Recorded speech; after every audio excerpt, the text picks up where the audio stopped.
ஆண்டவர் சொல்லுகிறார், நீ பயப்படாதே, நான் உன்னோடு கூட இருக்கிறேன். வாக்கு கொடுத்திருக்கிறார். நீ தண்ணீர்களை கடக்க வேண்டியது வந்தாலும் அது உன்னை பாதிக்காது. நீ ஆறுகளை கடக்க வேண்டியது வந்தாலும் அது உன்மேல் புரண்டு வராது. நீ அக்கினிக்குள்ளே நடக்க வேண்டியது வந்தாலும் அது உன்னை சேதப்படுத்தாது. இருளான நாட்கள் வந்தாலும், கொள்ள நோய்கள், பூமி அதிர்ச்சிகள், பஞ்சங்கள், கடைசி கால ஆபத்துகள் சூழ்ந்து வந்தாலும் ஒன்றும் உங்களை சேதப்படுத்தாது. ஒன்றும் உங்களை அழிவுக்குள்ளே கொண்டு போய்விடாது. அதற்கு நடுவாக நீங்கள் கடந்து போவீர்கள், அதை தாண்டி போவீர்கள். அது ஒன்றும் உங்களை முடைக்க விடாது, சேதப்படுத்தி விடாது. நான் உங்களோடு இருப்பேன் என்று கர்த்தர் வாக்கு கொடுத்திருக்கிறார். ஆனால் இனி வருகிற காலம் இருளான காலமாகத்தான் இருக்கும். என்றால் சாத்தானுக்கு குறிப்பிட்ட ஒரு காலம் கொடுக்கப்பட்டிருக்கிறது. ஏன் இந்த காலம் இவ்வளவு கொடிதாய் இருக்கிறது? ஏன் இப்படிப்பட்ட கொடிதான நாட்களை பார்க்கிறோம்? வெளிப்படுத்தின விசேஷம் 12ஆம் அதிகாரம் 12வது வசனத்தை பாருங்கள். அங்கே வசனத்தின் 2வது பகுதி சொல்லுகிறது, பிசாசானவன் தனக்கு கொஞ்ச காலம் மாத்திரம் உண்டென்று அறிந்து மிகுந்த கோபம் கொண்டு உங்களிடத்தில் இறங்கினபடியால் உங்களுக்கு ஆபத்து வரும் என்று சொல்ல கேட்டேன். பிசாசானவனுக்கு கொஞ்ச காலம்தான் கொடுக்கப்பட்டிருக்கிறது. சாத்தானுக்கு தெரிந்து விட்டது இது கடைசி காலம். சாத்தான் அறிந்து வைத்திருக்கிறான், இயேசு சீக்கிரம் வரப்போகிறார். அதற்கு முன்னால மாபெரும் எழுப்புதல் வரப்போகிறது. அதனால சாத்தானுக்கு நன்றாக தெரியும் இது இன்னும் கொஞ்ச காலம்தான் தனக்கு கொடுக்கப்பட்டிருக்கிறது. அதன் பிறகு அவனை கட்டி ஆண்டவர் பாதாளத்தில் அடைத்து வைக்க போகிறார் என்பது சாத்தானுக்கு தெரியும். ஆகவே அவன் இந்த பூமியிலே மிகுந்த கோபத்தோடு இறங்கி இருக்கிறான், மிகுந்த ஒரு வைராக்கியத்தோடு இறங்கி இருக்கிறான். ஆகவே தான் தீமைகளை கட்டவிழ்த்து விடுகிறான், கொடூரமான காரியங்களை கட்டவிழ்த்து விடுகிறான். இதுவரைக்கும் நாம கேள்விப்பட்டிராத பாவங்களும் துன்மார்க்கங்களும் உலக நாடுகளுக்குள்ளே வேகமாய் பரவி கொண்டிருக்கிறதை பார்க்கிறோம். நம்முடைய கண்கூடாக சென்னை பட்டணத்துக்குள்ளே, இந்தியா தேசத்துக்குள்ளே, உலக நாடுகளுக்குள்ளே இதையெல்லாம் நம்ம பார்க்கிறோம். ஏன் இந்த மாதிரி தீமைகள்? ஏன் இந்த மாதிரி அழிவுகள்? ஏன் இந்த மாதிரி சபைகளுக்கு உபத்திரவங்கள்? ஏன் இந்த மாதிரி ஊழியங்களுக்கு இத்தனை பாடுகள் என்று சொன்னால், சாத்தானுக்கு கொஞ்ச காலம் இருக்கிறபடியால் அவன் மிகுந்த பலமாக போராட ஆரம்பித்து விட்டான். அது கடைசி காலம் என்பதற்கு ஒரு பெரிய அடையாளம். ஆகவே தான் சாத்தான் தீவிரமாய் இந்த காரியத்தை செய்கிறான். ஆனால் இந்த கடைசி கால ஆபத்துகள் இனி தீவிரமாய் நடந்து கொண்டே இருக்கும். அவன் சாத்தானை குறித்து சொல்லும் போது, அவன் இருளின் ஆதிக்கத்திலே கிரியை செய்கிறவன், அவன் இருளின் தூதன் என்று சொல்லப்பட்டிருக்கிறது. ஒளியின் தூதனுடைய வேஷத்தை தரித்து கொண்டு வருகிற இருளின் தூதன் அவன்தான் இந்த இருளான நாட்களிலே பலமாய் கிரியை செய்கிறவன். அப்படியானால் இந்த காலத்திலே நாம் எப்படி மீண்டு போவது? எப்படி நாம் இந்த காலத்தை கடந்து போவது? நாம் எப்படி ஜெயம் எடுப்பது? அதற்கு தான் ஆண்டவர் சொல்லுகிறார், எழும்பி பிரகாசி, உன் ஒளி வந்தது. இருள் பூமியை மூடும், காரிருள் ஜனங்களை மூடும். ஆனால் இந்த இருள் விலகுவதற்கு சில வழிகளை தேவன் வைத்திருக்கிறார். இந்த இருள் விலகுவதற்கு தேவன் ஒரு கூட்டத்தை எழுப்பி இருக்கிறார். அதுதான் தேவனுடைய பிள்ளைகள், ரட்சிக்கப்பட்ட ஆண்டவருடைய பிள்ளைகள். ஆண்டவர் சொல்லுகிறார், நீ எழும்பி பிரகாசி, உன் ஒளி வந்தது. அல்லேலூயா. அப்ப இந்த இருள் விலக வேண்டுமானால், இந்த இருளான காலத்தில் மக்கள் இந்த பயத்திலிருந்து, இருளின் சக்தியிலிருந்து விடுதலை பெற வேண்டுமானால் என்ன செய்ய வேண்டும்? அதைத்தான் ஆண்டவர் உங்களோடு பகிர்ந்து கொள்ளும்படி எனக்கு கட்டளையிட்டார். ஒரு இருளான காலத்திலே தான் நம்ம வாழ்ந்து கொண்டிருக்கிறோம். எங்கு பார்த்தாலும் இருளான சூழ்நிலை தான் காணப்பட்டு கொண்டிருக்கிறது. இந்த சூழ்நிலை மாறுவதற்கு நாம் என்ன செய்வது? இந்த இருளான சூழ்நிலை மாற்றக்கொள்ளக்கூடிய வல்லமையும் அதிகாரமும் உள்ளவர்கள் தேவனுடைய ஜனங்கள் மாத்திரம்தான். அரசியல்வாதிகளால் இந்த இருளான சூழ்நிலை மாற்ற முடியாது. ஆளுகிறவர்களால் இந்த இருளான சூழ்நிலையை மாற்றிவிட முடியாது. விஞ்ஞானிகளால் இந்த இருளான காலங்களில் இந்த சூழ்நிலையை மாற்ற முடியாது. ஆனால் இயேசு கிறிஸ்துவின் இரத்தத்தினால் கழுவப்பட்ட தேவ பிள்ளைகளால் இந்த இருளான சூழ்நிலையை மாற்ற முடியும். இந்த இருளை ஜெயிக்க முடியும். இந்த இருளான காலங்களை மாற்றி ஒரு புதிய காரியத்தை இந்த உலகத்தில் கொண்டு வர முடியும். அதுக்கு என்ன செய்வது? இருளை ஜெயிக்கணும்னா என்ன பண்ணுவது? ஒரு இடத்துல இருள், ரூமில் இருட்டா இருக்குதுங்க. இருட்டை போ, இருட்டை விலகி போ, இயேசுவை நாமத்தினால சொல்ற இருளை போன்னா போயிருமா? இருட்டு போகணும் என்ன பண்ணணும்? லைட் போடணும். அங்க ஒரு வெளிச்சம் வந்துட்டா இருள் தன்னால போயிடும். அல்லேலூயா. வெளிச்சம் வந்துட்டா இருள் தன்னால போயிடும். இருளை ஜெயிக்கக்கூடிய வல்லமை வெளிச்சத்துக்கு மாத்திரம்தான் உண்டு. அதனால தான் தெய்வ பிள்ளைகளாகிய நாம் எல்லாம் கவனிங்க. 2 காரியம் பாஸ்டர் கல்யாணகுமார் அவங்க வந்து திரும்ப திரும்ப சில காரியம் சொன்னாங்க. நீங்க நல்லா கவனிச்சா உங்களுக்கு விளங்கும். ஒரு பக்கம் ஜெபம், ஜெபம் மட்டும் பண்ணினால் போதாது, இன்னொரு பக்கம் செயல்பட வேண்டும். மிஷினரிகளை அனுப்பணும், சுவிசேஷத்தை அறிவிக்கணும், செயல்பட வேண்டும். 2ம் நடந்தால்தான் அந்த இருளின் சக்திகளை நம்ம மேற்கொள்ள முடியும். இருளின் ஆதிக்கங்களுக்கு முடிவை உண்டாக்க முடியும். இந்த 2 காரியமும் ரொம்ப அவசியம். ஜெபிக்கணும், செயல்பட வேண்டும். அப்ப இந்த இருள் விலகுவதற்கு என்ன வெளிச்சம், எதை வைத்து ஆண்டவர் இந்த இருளை ஜெயிக்கும்படி நமக்கு ஆலோசனை கொடுக்கிறார்? 3 வேத வசனங்களை நாம் சுருக்கமாய் தியானித்து ஜெபிக்க போகிறோம். நம்முடைய சுற்றி வந்து காணப்படுகிற இந்த இருளின் கிரியையிலிருந்து இந்த இருளான சூழ்நிலை மாறி ஒரு வெளிச்சம் கொண்டு வர நாம் என்ன செய்ய வேண்டும்? சென்னை பட்டணத்தில் பலவிதமான இருள், பாவ இருள், சாப இருள், மதுபானம் என்கிற இருள், விபச்சார வேசித்தனம் என்கிற இருள், அநீதி என்கிற இருள், லஞ்சம் ஊழல் என்கிற இருள், பலவிதமான அசுத்தங்கள் என்கிற இருள் இந்த பட்டணத்தின் பல பகுதிகளை ஆட்கொண்டிருக்கிறது. இருளின் ஆதிக்கத்தை நாம் பார்க்கிறோம். இருளின் கிரியைகளை நாம் பார்க்கிறோம். இருளின் கிரியைகள் என்றாலே சாத்தானுடைய கிரியைகள், இருளிலிருந்து கிரியை செய்கிற பிசாசனுடைய கிரியைகள். அவனுக்கென்று ஒரு காலம் கொடுக்கப்பட்டு அவன் பலமாய் கிரியை செய்கிறான். இந்த இருளான சூழ்நிலை மாறி ஒரு வெளிச்சம் வருவதற்கு என்ன செய்ய வேண்டும்? முதலாவது மத்தேயு 5ஆம் அதிகாரம் 14வது வசனம். மத்தேயு 5ஆம் அதிகாரம் 14ஆம் வசனத்தை கவனியுங்கள். இயேசு சொல்லுகிறார், நீங்கள் உலகத்திற்கு வெளிச்சமாயிருக்கிறீர்கள். அல்லேலூயா. நீங்கள் உலகத்திற்கு வெளிச்சமாயிருக்கிறீர்கள். நீங்கள் இந்த சென்னை பட்டணத்திற்கு வெளிச்சமாயிருக்கிறீர்கள். ஆண்டவர் உங்களை பார்த்து சொல்லுகிறார், உங்களை பார்த்து சொல்லுகிறார், நம்மை பார்த்து சொல்லுகிறார், என் பிள்ளைகளே, ரட்சிக்கப்பட்ட நீங்கள் தான் இந்த இருளை விரட்ட முடியும். ரட்சிக்கப்பட்ட அபிஷேகம் பெற்ற உங்கள் மூலமாகத்தான் இந்த இருளை அப்புறப்படுத்த முடியும். சென்னை பட்டணத்தின் இருளை மாற்றி அதற்குள்ளே வெளிச்சத்தை கொண்டு வர உங்களாலே முடியும், உங்களாலே முடியும், உன்னாலே முடியும். அதைத்தான் ஆண்டவர் சொல்லுகிறார், நீங்கள் உலகத்திற்கு வெளிச்சம். நீங்க ஒளி வீச ஆரம்பிச்சிட்டா இருள் தன்னாலே விலகி போய்விடும். இருட்டால வெளிச்சத்தை ஜெயிக்கவே முடியாது, ஆனால் வெளிச்சத்தால் இருளை ஜெயிக்க முடியும். அதுதான் ஆண்டவர் சொல்லுகிறார், நீங்கள் தான் வெளிச்சம். உங்க மூலமாகத்தான் இந்த இருளை விரட்ட முடியும். இந்த இருளான காலங்களை அப்புறப்படுத்தி மக்களுக்குள்ள ஒரு வெளிச்சத்தை கொண்டு வர வேண்டுமானால் என்னை அறிந்த என் பிள்ளைகளாயிருக்கிற உங்கள் மூலமாகத்தான் முடியும். ஆமென். அப்ப நாம் ஒவ்வொருவரும் இயேசுவுக்காக வெளிச்சமாய் மாற வேண்டும். இந்த முழிரவு ஜெபத்தினுடைய நோக்கமே என்னது? லைட் அப் சென்னை. சென்னையை வெளிச்சமாக்குங்க, அப்படிதான் போட்டிருக்கு இல்லை? இந்த விளம்பரத்தில் பாருங்க, லைட் அப் சென்னை ஆல் நைட் ப்ரேயர். இந்த சென்னை பட்டணத்தை வெளிச்சமாக்குங்க அப்படின்னா என்ன அர்த்தம்? எல்லா தேவ பிள்ளைகளும் கர்த்தருக்காக நம்ம வெளிச்சமாக மாறணும். ஆண்டவர் சொன்ன மாதிரி, நாங்கள் இந்த உலகத்துக்கு வெளிச்சமாக இருக்கிறோம், நான் வெளிச்சமாக இருக்கணும் அப்படின்னு நம்ம அர்ப்பணித்து கொள்ளுவது. நாம் இந்த வெளிச்சம் வீசுவது முதலாவது நம்முடைய வாழ்க்கை. நம்முடைய வாழ்க்கை பிரகாசிக்கணும். உங்களுடைய வாழ்க்கையை பார்க்கிறவங்க அதில் இயேசுவின் வெளிச்சத்தை மற்றவர்கள் பார்க்க வேண்டும். முதலாவது நம்முடைய வாழ்க்கை பிரகாசித்தா உங்க மூலமா நீங்க வேலை செய்கிற இடத்துல எல்லாம் வெளிச்சம் பரவி செல்லும்.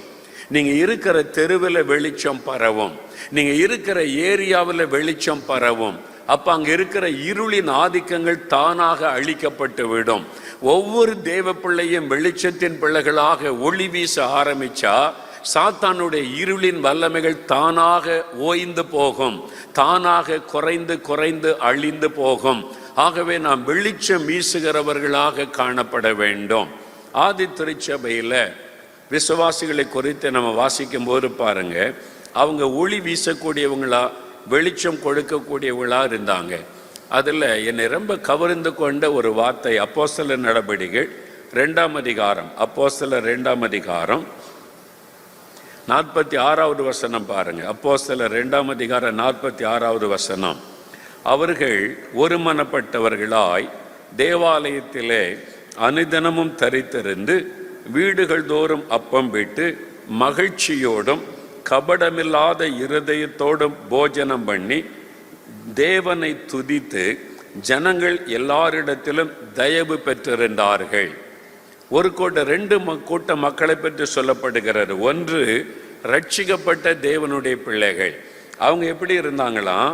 அவங்க மகிழ்ச்சியோடு இருந்தாங்க, கபடமில்லாத இருதயத்தோட இருந்தாங்க, தேவனை துதிக்கிறவளா இருந்தாங்க. இன்னொரு கூட்ட மக்கள், இன்னும் ரட்சிக்கப்படாத ஒரு கூட்ட மக்கள், அவங்கள தான் ஜனங்கள் என்று வேதம் குறிப்பிடுகிறது. ஜனங்கள் எல்லாரிடத்திலும் இவர்கள் தயவு பெற்றிருந்தார்கள்.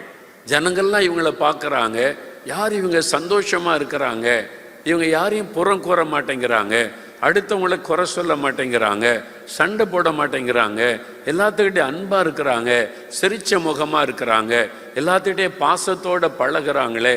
யார் இவங்க? இவங்க கிறிஸ்தவர்கள், இயேசுவை ஏற்றுக்கொண்டவங்க, இயேசுன்ற ஒருவரை இரட்சகராக சுதந்திரித்து கொண்டவங்க. அப்போ பொது ஜனங்கள், இயேசுவை அறியாத மக்கள் அவர்களை தயவு கொடுத்தாங்க. தயவு, அவங்களுக்கு இடத்துல தயவு பெற்றவர்களாக இருந்தாங்க. அப்படின்னா இவங்க அவங்க மேலே மரியாதை வைத்திருந்தாங்க, அவங்களுக்கு உதவி செய்தாங்க. சாதாரண ஜனங்கள் இவங்க மேலே விசேஷித்த மரியாதை வைத்து உதவி செய்கிறவர்களாக இருந்தார்கள். அந்த மாதிரி ஒரு சாட்சியான வாழ்க்கை அவர்கள் வாழ்ந்தார்கள். அதைத்தான் நம்ம அப்போஸ்தலர் நடபடிகளில் 17ஆம் அதிகாரத்தில் நீங்கள் வாசிக்கும் போது தேவ வசனத்தை அவர்கள் பெரையா பட்டணத்தார் இப்படி இருக்கிறதா என்று தியானித்ததுனால 11ஆம் வசனம், நற்குணசாலிகளாக இருந்தார்கள், நல்ல குணம் உள்ளவங்க. அந்த ஊர் மக்கள் சொன்னாங்க, இவங்க நல்ல குணம் உள்ளவங்க, நல்ல சுபாவம் உள்ளவங்க, இவங்க இயேசுவை தான் ஆராதிப்பாங்க, இயேசுவை பற்றி சொல்லுவாங்க, ரொம்ப அன்பாக இருப்பாங்க, இவங்களுக்குள்ள சண்டை போட மாட்டாங்க, அடுத்தவங்களை பற்றியெல்லாம் பேச மாட்டாங்க, இவங்க கவலையாக இருக்கிறத பார்க்கவே முடியாது, எப்போவுமே சந்தோஷமாக இருப்பாங்க, அவங்களுடைய முகம் மலர்ச்சியாக இருக்கும். இந்த மாதிரி ஒரு சாட்சி, அதான் வெளிச்சம். ஒளி வீசுறதுன்னா என்ன? மெழுகுவர்த்தி கையில் வச்சுட்டு போறதா? நம்முடைய வாழ்க்கை பிரகாசிக்க வேண்டும், இயேசுவை நம்முடைய வாழ்க்கையிலே காண்பிக்க வேண்டும். ஒரு கிறிஸ்தவ குடும்பத்தார், கணவன் மனைவி 2 பேரும் வேலை செய்தாங்க, 2 பிள்ளைகள், தினம் குடும்ப ஜெபம் பண்ணுவாங்க. ஞாயிற்றுக்கிழமை ஆனால் குடும்பமாக சர்ச்சுக்கு போவாங்க, வருவாங்க. அவங்களாம் குடும்பமாக மகிழ்ச்சியாக சந்தோஷமாக இருப்பாங்க. பக்கத்து வீட்டில் ஒரு இந்து சகோதரர் இருந்தார். அவர் இந்த குடும்பத்தை கவனித்து கொண்டே இருந்தார். எங்கள் வீட்டில் கணவன் மனைவிக்கு பிரச்சனை வருது, பிள்ளைகள் பிரச்சனை, அப்பப்போ சண்டை முறுமுறுப்பாக இருக்குது. இந்த குடும்பத்தில் என்ன சந்தோஷமாக இருக்கிறாங்களே, சர்ச்சுக்கு போகிறாங்க, வர்றாங்க. ஞாயிற்றுக்கிழமை மட்டும் இல்லை, திங்கள் செவ்வாய் புதன் எந்த நாள் பார்த்தாலும் ரொம்ப மகிழ்ச்சியாக இருக்கிறாங்க. ஒரு நாளும் துக்கத்தோடு இவங்களை பார்த்ததே இல்லை அப்படின்னு ஒரு நாள் சில மாதமாய் கவனிச்சுட்டு அந்த ஐயா கேட்டார். பக்கத்து வீடு தானே, அவர்கிட்ட கேட்டார், நீங்கள் எப்படி எப்பவுமே சந்தோஷமாக இருக்கிறீங்க, உங்களுக்கு பிரச்சனைன்னு இருக்காதா? இப்போ எங்கள் குடும்பத்தில் எத்தனையோ தேவை பிரச்சனை வருது, அப்பப்போ முறுமுறுப்புகள், சண்டைகள், கொஞ்சம் வாக்குவாதங்கள், பிள்ளைகள் பிரச்சனை, ஒரு நிம்மதியே இல்லாமல் தான் இருக்கிறோம். நீங்கள் எப்படி எப்பவுமே சந்தோஷமாக இருக்கிறீங்க? நீங்களும் சந்தோஷமாக இருக்கீங்க, மனைவி பார்த்தா சந்தோஷமாக இருக்காங்க, பிள்ளைகள் பார்த்தா சந்தோஷம், உங்கள் வீட்டில் எப்போவுமே சிரிப்பு சத்தம், மகிழ்ச்சியான சத்தம், பாட்டு பாடுறீங்க, ஜெபிக்கிறீங்க, அது எப்படி என்பதாக கேட்டார். அப்போ சொன்ன காரணம் இயேசு எங்களுக்குள்ளே இருக்கிறார், எனக்குள்ளே இயேசு இருக்கிறார், என் மனைவிக்குள்ளே இயேசு இருக்கிறார், பிள்ளைகளுக்குள்ளே இயேசு இருக்கிறார், அவர் எங்களை சந்தோஷமாக வச்சிருக்கிறார், நாங்கள் சந்தோஷமாக இருக்கிறோம். அப்போ உங்களுக்கு பிரச்சனைலாம் இருக்காது? அது இருக்கும், எல்லா குடும்பத்தில் இருக்கிற மாதிரி எங்களுக்கு பண பிரச்சனை, சில வியாதி, அது வரும் போகும். இதெல்லாம் இருந்தாலும் அது ஒன்றை குறித்து நாங்கள் கவலைப்படுவதில்லை. இயேசு பார்த்து கொள்ளுவார், எங்களை இயேசு எல்லாவற்றிலும் குறைவில்லாமல் வைத்திருக்கிறார். அதனால் நாங்கள் கவலைப்படுறது, துக்கப்படுவது இல்லை, சந்தோஷமாக இருக்கிறோன்னு சொன்னார். இவருக்கு ஒன்றுமே விளங்கலை. இப்படியும் ஒரு உலகத்தில் வாழ முடியுமா அப்படின்னு யோசித்து கொண்டு இருந்தார். ஏதாவது இவங்களுக்கு நடக்கணும், பார்க்கணும், எப்படி இவங்க சொல்கிற மாதிரி உண்மையான்னு நினைத்து கொண்டு இருந்த போது இந்த கிறிஸ்துவ குடும்பத்திலேருந்து அவருடைய மனைவி திடீரென்று வியாதிப்பட்டு மரிச்சிட்டாங்க. அவங்க மனைவி மரித்த உடனே இந்த பக்கத்து வீட்டுக்காரருக்கு இப்போ என்ன ஆசை, இவர் துக்கத்தோடு பார்க்கணும். இப்போ என்ன பண்ணவர் பார்க்கலாம் அப்படின்னு சொல்லி 2-3 நாட்களாய் பார்த்துக்கிட்டே இருந்தார். அவங்க வெளியே வரவே இல்லை. அது ஒரு துக்கம் தானே. மனைவியனுடைய மரணம், அடக்காராதனை முடிந்தது, வீட்டில் ஒரு ஆராதனை எல்லாம் வச்சுருந்தாங்க, ஸ்தோத்திர கூட்டம் முடிந்தது. அதன் பிறகு இவர் பார்த்துக்கிட்டே இருந்தார், இந்த ஆளை பார்க்கணும், இப்போ எப்படி இருக்கிறான்னு பார்க்கணும். மனைவி இறந்துட்டாங்க, பிள்ளைகள் இருக்கிறாங்க, இவர் இப்போ துக்கப்படுவார்ல, அழுவார்ல அப்படின்னு சொல்லிட்டு 2-3 நாளுக்கு வரைக்கும் அவர் வெளியே பார்க்க முடியலை. சில நாட்கள் கழித்து வெளியே வந்தார். எப்பொழுதும் போல சிரித்த முகத்தோடு பார்த்து இவரை பார்த்தோன்னே, ஸ்தோத்திரம், எப்படி இருக்கீங்க, நல்லா இருக்கீங்களா, மலர்ந்த முகத்தோடு பேசினார். பிள்ளைகளை கூட்டிகிட்டு ஸ்கூலுக்கு கொண்டு விட்டுட்டு வேலைக்கு போனார், திரும்பி வந்தார், சந்தோஷமாக இருக்கிறாரு. இவரால் நம்பவே முடியல. இது என்னையா அப்படி ஒரு குடும்பம் அப்படின்னு சொல்லி கேட்டார். திருப்பி கூப்பிட்டு, ஐயா, எல்லாம் அவங்க மனைவி பிள்ளைகள் எல்லாம் நல்லா இருக்கும்போது சந்தோஷமாக இருந்தீங்க, உங்கள் மனைவி இறந்துட்டாங்க, இப்போவும் நீங்கள் சந்தோஷமாக இருக்கிறீங்களே, அது எப்படி நீங்கள் அழாமல் துக்கம் இல்லாமல் எப்படி இருக்கிறீங்க? நான் அழுதேன். என் மனைவியை நான் ரொம்ப நேசித்தேன், என் பிள்ளைகளுக்கு அவங்க தாயாக இருந்தது, கவனிச்சது. நான் அழுதேன், 1 நாள் 2 நாள் அழுதேன். ஏன்னா எனக்கு நானும் ஒரு மனுஷன் தானே. ஆனால் ஆண்டவர் என்னை ஆறுதல் படுத்தினார். நான் இருக்கிறவனுக்கு உன் பிள்ளைகளை நான் பார்த்து கொள்ளுவேன், ஆசீர்வதிப்பேன், நீ கலங்காத, நீ ஆறுதல் படுத்தினால இயேசுக்குள்ளே நான் இப்போ மறுபடியும் சந்தோஷமாயிட்டேன். ஏன்னா இப்போ என் மனைவி உயிரோடு இருக்கிறா, இயேசுவோடு இருக்கிறா. இயேசு திரும்ப வரும்போது என் மனைவியை கொண்டு வருவார், எனக்கு தெரியும், என் பிள்ளைகளுக்கு தெரியும். அதனால எங்களுக்கு கலக்கம் இல்லை, பயம் இல்லை, நாங்கள் அழுது கொண்டு இருப்பதில்லை. அந்த நேரம் அழுதோம், அதை கடந்து வந்துட்டோம், இனிமேல் அவ்வளவுதான், இன்னும் நாங்கள் சந்தோஷமாக தான் ஆண்டவர் எங்களை வச்சிருக்கிறார். இந்த ஆளுக்கு விளங்கி கொள்ளவே முடியல, இப்படி ஒரு கடவுளா, இப்படி ஒரு சந்தோஷம் கொடுக்கிற ஒரு ஆண்டவரா, எந்த சூழ்நிலையிலும் மகிழ்ச்சியா இருக்க முடியுமா? அந்த இயேசு கொடுக்கிறார்னா அந்த கடவுளை பற்றி எனக்கு சொல்லுங்க, உங்க ஆண்டவரை பற்றி எனக்கு சொல்லுங்க. நானும் எத்தனையோ கடவுளை பற்றி அறிஞ்சிருக்கிறேன், கும்பிட்டு பார்க்கிறேன், இப்படி இருந்தது இல்லையே அப்படின்னு அவர் கேட்டார். அதுதான் ஆதி திருச்சபையில வசனம் தெளிவா சொல்லுகிறாரு, அவங்க எப்பொழுதும் மகிழ்ச்சியா இருந்தாங்க. ஆனா இன்னைக்கு ஆவில நிரம்பி அந்நிய பாஷை பேசுற விசுவாசி கூட ஆபீஸில் போய் பக்கத்தில் உள்ளவங்ககிட்ட அழுதுகிட்டு இருக்கிறீங்க. ஒரே கஷ்டம், வீட்டில் ஒரு நிம்மதியே இல்லை, வீட்டில் அந்த பிரச்சனை. அவன் எப்படி இயேசு உங்களை பார்க்க முடியும்? ஓ, நம்ம வீட்டில் இருக்க மாதிரி இவங்க கதை. சர்ச்சை ஒன்று தான், நான் கோயிலுக்கு போகிறேன், அவங்க சர்ச்சுக்கு போகிறாங்க, அவ்வளோதான், வேற வித்தியாசம் ஒன்றும் இல்லை. யோசித்து பாருங்க. உங்க துக்க முகத்தினால நீங்க இயேசுவை காண்பிக்கிறதுக்கு பதிலாக அவரை துக்கப்படுத்தி வேதனைப்படுத்தி கொண்டிருக்கிறீங்க. நீங்க தானே வெளிச்சமா பிரகாசிக்கணும், உங்களுடைய முகம் பிரகாசிக்கணும். இல்லை வேலை செய்யற இடத்துல, வசிக்கிற இடத்துல, உங்களுடைய தெருவில் உங்களை பார்க்கிறவங்க மன மகிழ்ச்சியா பார்க்கணும். இல்லை எப்படி நீங்க சந்தோஷமா இருக்கணும்னு கேட்கணும். இல்லை இயேசு உங்களுக்குள்ள இருக்கிறதை அவங்க அறிந்து கொள்ளணும். இல்லை யோசித்து பாருங்க, நாம் எப்படிப்பட்ட ஒரு வாழ்க்கை வாழ்ந்து கொண்டிருக்கிறோம். சின்ன சின்ன காரியத்துக்கு முறுமுறுத்து சண்டை போட்டு ஆண்டவர்கிட்டையும் போய் நான் அழுகிறேன்னு சொல்லி நான் ஆபீஸில் போய் எல்லாத்துக்கிட்டையும் போய் நம்ம கஷ்டத்தையே சொல்லி சொல்லி சொல்லி இயேசு கிறிஸ்து எப்படிப்பட்டவர் என்பதை மற்றவர்களுக்கு காண்பிப்பதற்கு பதிலாக என்ன செய்து கொண்டிருக்கிறோம்? ஆண்டவர் சொல்லுகிறார், நீங்கள் தான் வெளிச்சம். எல்லாரும் பயந்து கொண்டு இருக்கிறாங்க. இந்த உலகத்துல அடுத்து ஒமைக்ரான், அடுத்தது இன்னொரு கொள்ளை நோய் வரும்னு சொல்றாங்க. தடுப்பூசி போட்டாச்சு, 2 போட்டாச்சு, 3வது பூஸ்டர் போடுன்றாங்க. இன்னும் 4 மாசம் கழிச்சு இன்னொரு ஊசியை சொல்லுவாங்க. எப்படி வாழ போகிறோம் இந்த உலகத்துல? இனி வாழ்நாள் முழுவதும் நீங்கள் கொள்ளை நோயோட வாழ்ந்து பழகி கொள்ளுங்கள் என்று சொல்லுகிறார்கள். எப்படி இந்த உலகத்துல வாழ போகிறோம்? உலகம் பயந்து கொண்டிருக்கிறது. இந்த பயந்து கொண்டிருக்கிற மக்களுக்கு மத்தியிலே நம்மை தைரியப்படுத்துகிற, சந்தோஷமாய் வைத்திருக்கிற, பயம் இல்லாமல் வைத்திருக்கிற ஒரு ஆண்டவர் இருக்கிறார் என்று அவர்களுக்கு காண்பிக்கும்படி நீங்கள் ஒளி வீச வேண்டும். எங்களுக்கு பயமே இல்லைங்க, நாங்க சந்தோஷமா இருக்கிறோம். அவங்களும் பயப்படுறாங்க, அந்நிய பாஷை பேசுற நீங்களும் பயப்படுறீங்க. அவங்களும் ஒரே பயமா இருக்கு, மரணம் வந்துருமான்னு பயமா இருக்குன்றாங்க. நீங்க அந்நிய பாஷை பேசிக்கிட்ட எங்களுக்கு மரண பயமா இருக்குன்றீங்க. என்ன வித்தியாசம்? அன்றைக்கு ஆதித்திருச்சபை விசுவாசிகளை உலக மக்கள் பார்க்கும்போது ஆச்சரியமாய் பார்த்தார்கள். இவங்க எப்பொழுதும் மன மகிழ்ச்சியாய் இருக்கிறார்கள், கபடமற்ற ஒரு இருதயத்தோடு இருக்கிறாங்க, எல்லாத்துக்கிட்ட அன்பா ஐக்கியமாய் இருக்கிறார்கள், இவர்கள் வித்தியாசமானவர்கள். ஒளி வீசினார்கள், வெளிச்சம் கொடுத்தார்கள். ஆகவேதான் எருசலேம் பட்டணத்திலே எழுப்புதல் வேகமாய் பரவினது, இருளின் ஆதிக்கங்கள் அழிந்தது.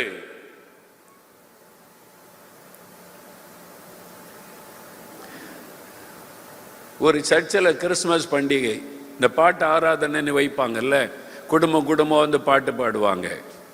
அப்போது ஒரு வாலிப தம்பி வந்தான். அவன் சொன்னான், நானும் ஒரு பாட்டு பாடுறேனே அப்படின்னு. சரின்னு சொன்ன உடனே சர்ச்சைக்கு இப்போ தான் வந்திருக்கிறான், அவனை விட்டாங்க.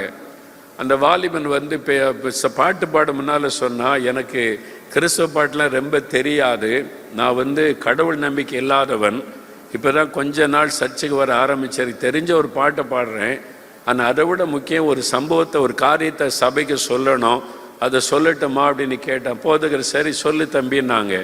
அவன் சொன்னான், நான் கடவுள் நம்பிக்கை இல்லாதவன், ஒரு சினிமா நடிகரை என் தெய்வமாக கொண்டிருந்தேன், அவரை தான் தெய்வம்னு சொல்லுவேன், எந்த கடவுளையும் வணங்க மாட்டேன். அவருடைய படம் ரிலீஸ் ஆகுதுன்னா முந்தின நாள் ராத்திரியே போய் தியேட்டர் வாசலில் நின்றுருவேன், முதல் டிக்கெட் எடுக்கணும், முதல் ஷோ பார்க்கணும்னு சொல்லி அவ்வளவு அந்த நடிகர் மேலே கிரேசியாக இருந்து அவரை தான் கடவுள்னு நான் சொல்லுவேன். மற்றபடி எனக்கு கடவுள் நம்பிக்கையெல்லாம் கிடையாது. ஆனால் வேலை தேடி நான் வந்த சென்னைக்கு என் நண்பரோடு நான் தங்கியிருந்தேன். கூட படித்த ஒரு நண்பரோட காலேஜில் ஒன்றா படித்தோம், அவரோட கூட நான் தங்கி இருந்தேன். அவர் நல்ல கிறிஸ்தவர். நான் அவருடைய வாழ்க்கையை கவனித்து கொண்டே இருந்தேன். அவர் காலையில் எழும்பி பைரம் வாசிப்பார், ஜெபம் பண்ணுவார், ரொம்ப அன்பாக இருப்பார், எல்லாத்துக்கிட்டையும் அன்பாக பழகுவார், என்கிட்ட அன்பாக இருந்தார். நான் இந்த மாதிரி இயேசு கிறிஸ்துவை நம்பாதவன்னு அவருக்கு தெரியும். ஒரு நாள் கூட என்னை பார்த்து, நீ இயேசுவை நீ ஏற்றுக்கொள்ளணும், மதம் மாறணும் அப்படிலாம் பேசினதே கிடையாது. ஆனால் அவருடைய வாழ்க்கையை நான் கவனித்து கொண்டே இருந்தேன். இப்படி ஒரு மனிதன் வாழ முடியுமா? எனக்கு ஒரு கேள்வி.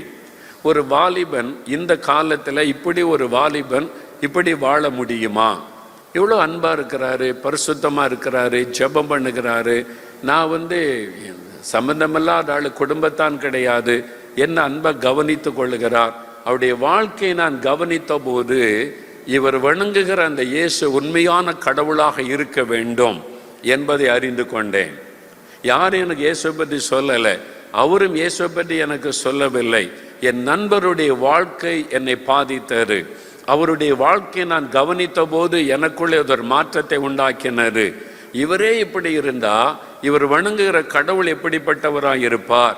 அவரை அறிந்து கொள்ள வேண்டும் என்று என் நண்பரிடத்தில் கேட்டேன். அப்பொழுது அவர் எனக்கு புதிய ஏற்பாட்டை கொடுத்து வாசிக்க சொல்லி, இந்த இயேசுவை பற்றி நான் அறிந்து கொண்டு இன்றைக்கு நான் இயேசுவை விசுவாசிக்கிறேன் என்பதாய் சபையில சாட்சி சொன்னார். அல்லேலூயா சொல்லுங்க. உங்களை பற்றி யாராவது அப்படி சொல்லியிருக்காங்களா? நீங்க வேலை செய்கிற இடத்துல, வசிக்கிற இடத்துல, நீங்க குடியிருக்கிற இடத்துல யாராவது உங்களை பற்றி அப்படி சொல்லும்படியான ஒரு வாழ்க்கை நீங்கள் வாழுகிறீர்களா? நான் அப்படி வாழுகிறேனா? நாம் அப்படி வாழுகிறோமா? என் வாழ்க்கை இன்னொருவரோடு பேசுகிறதா?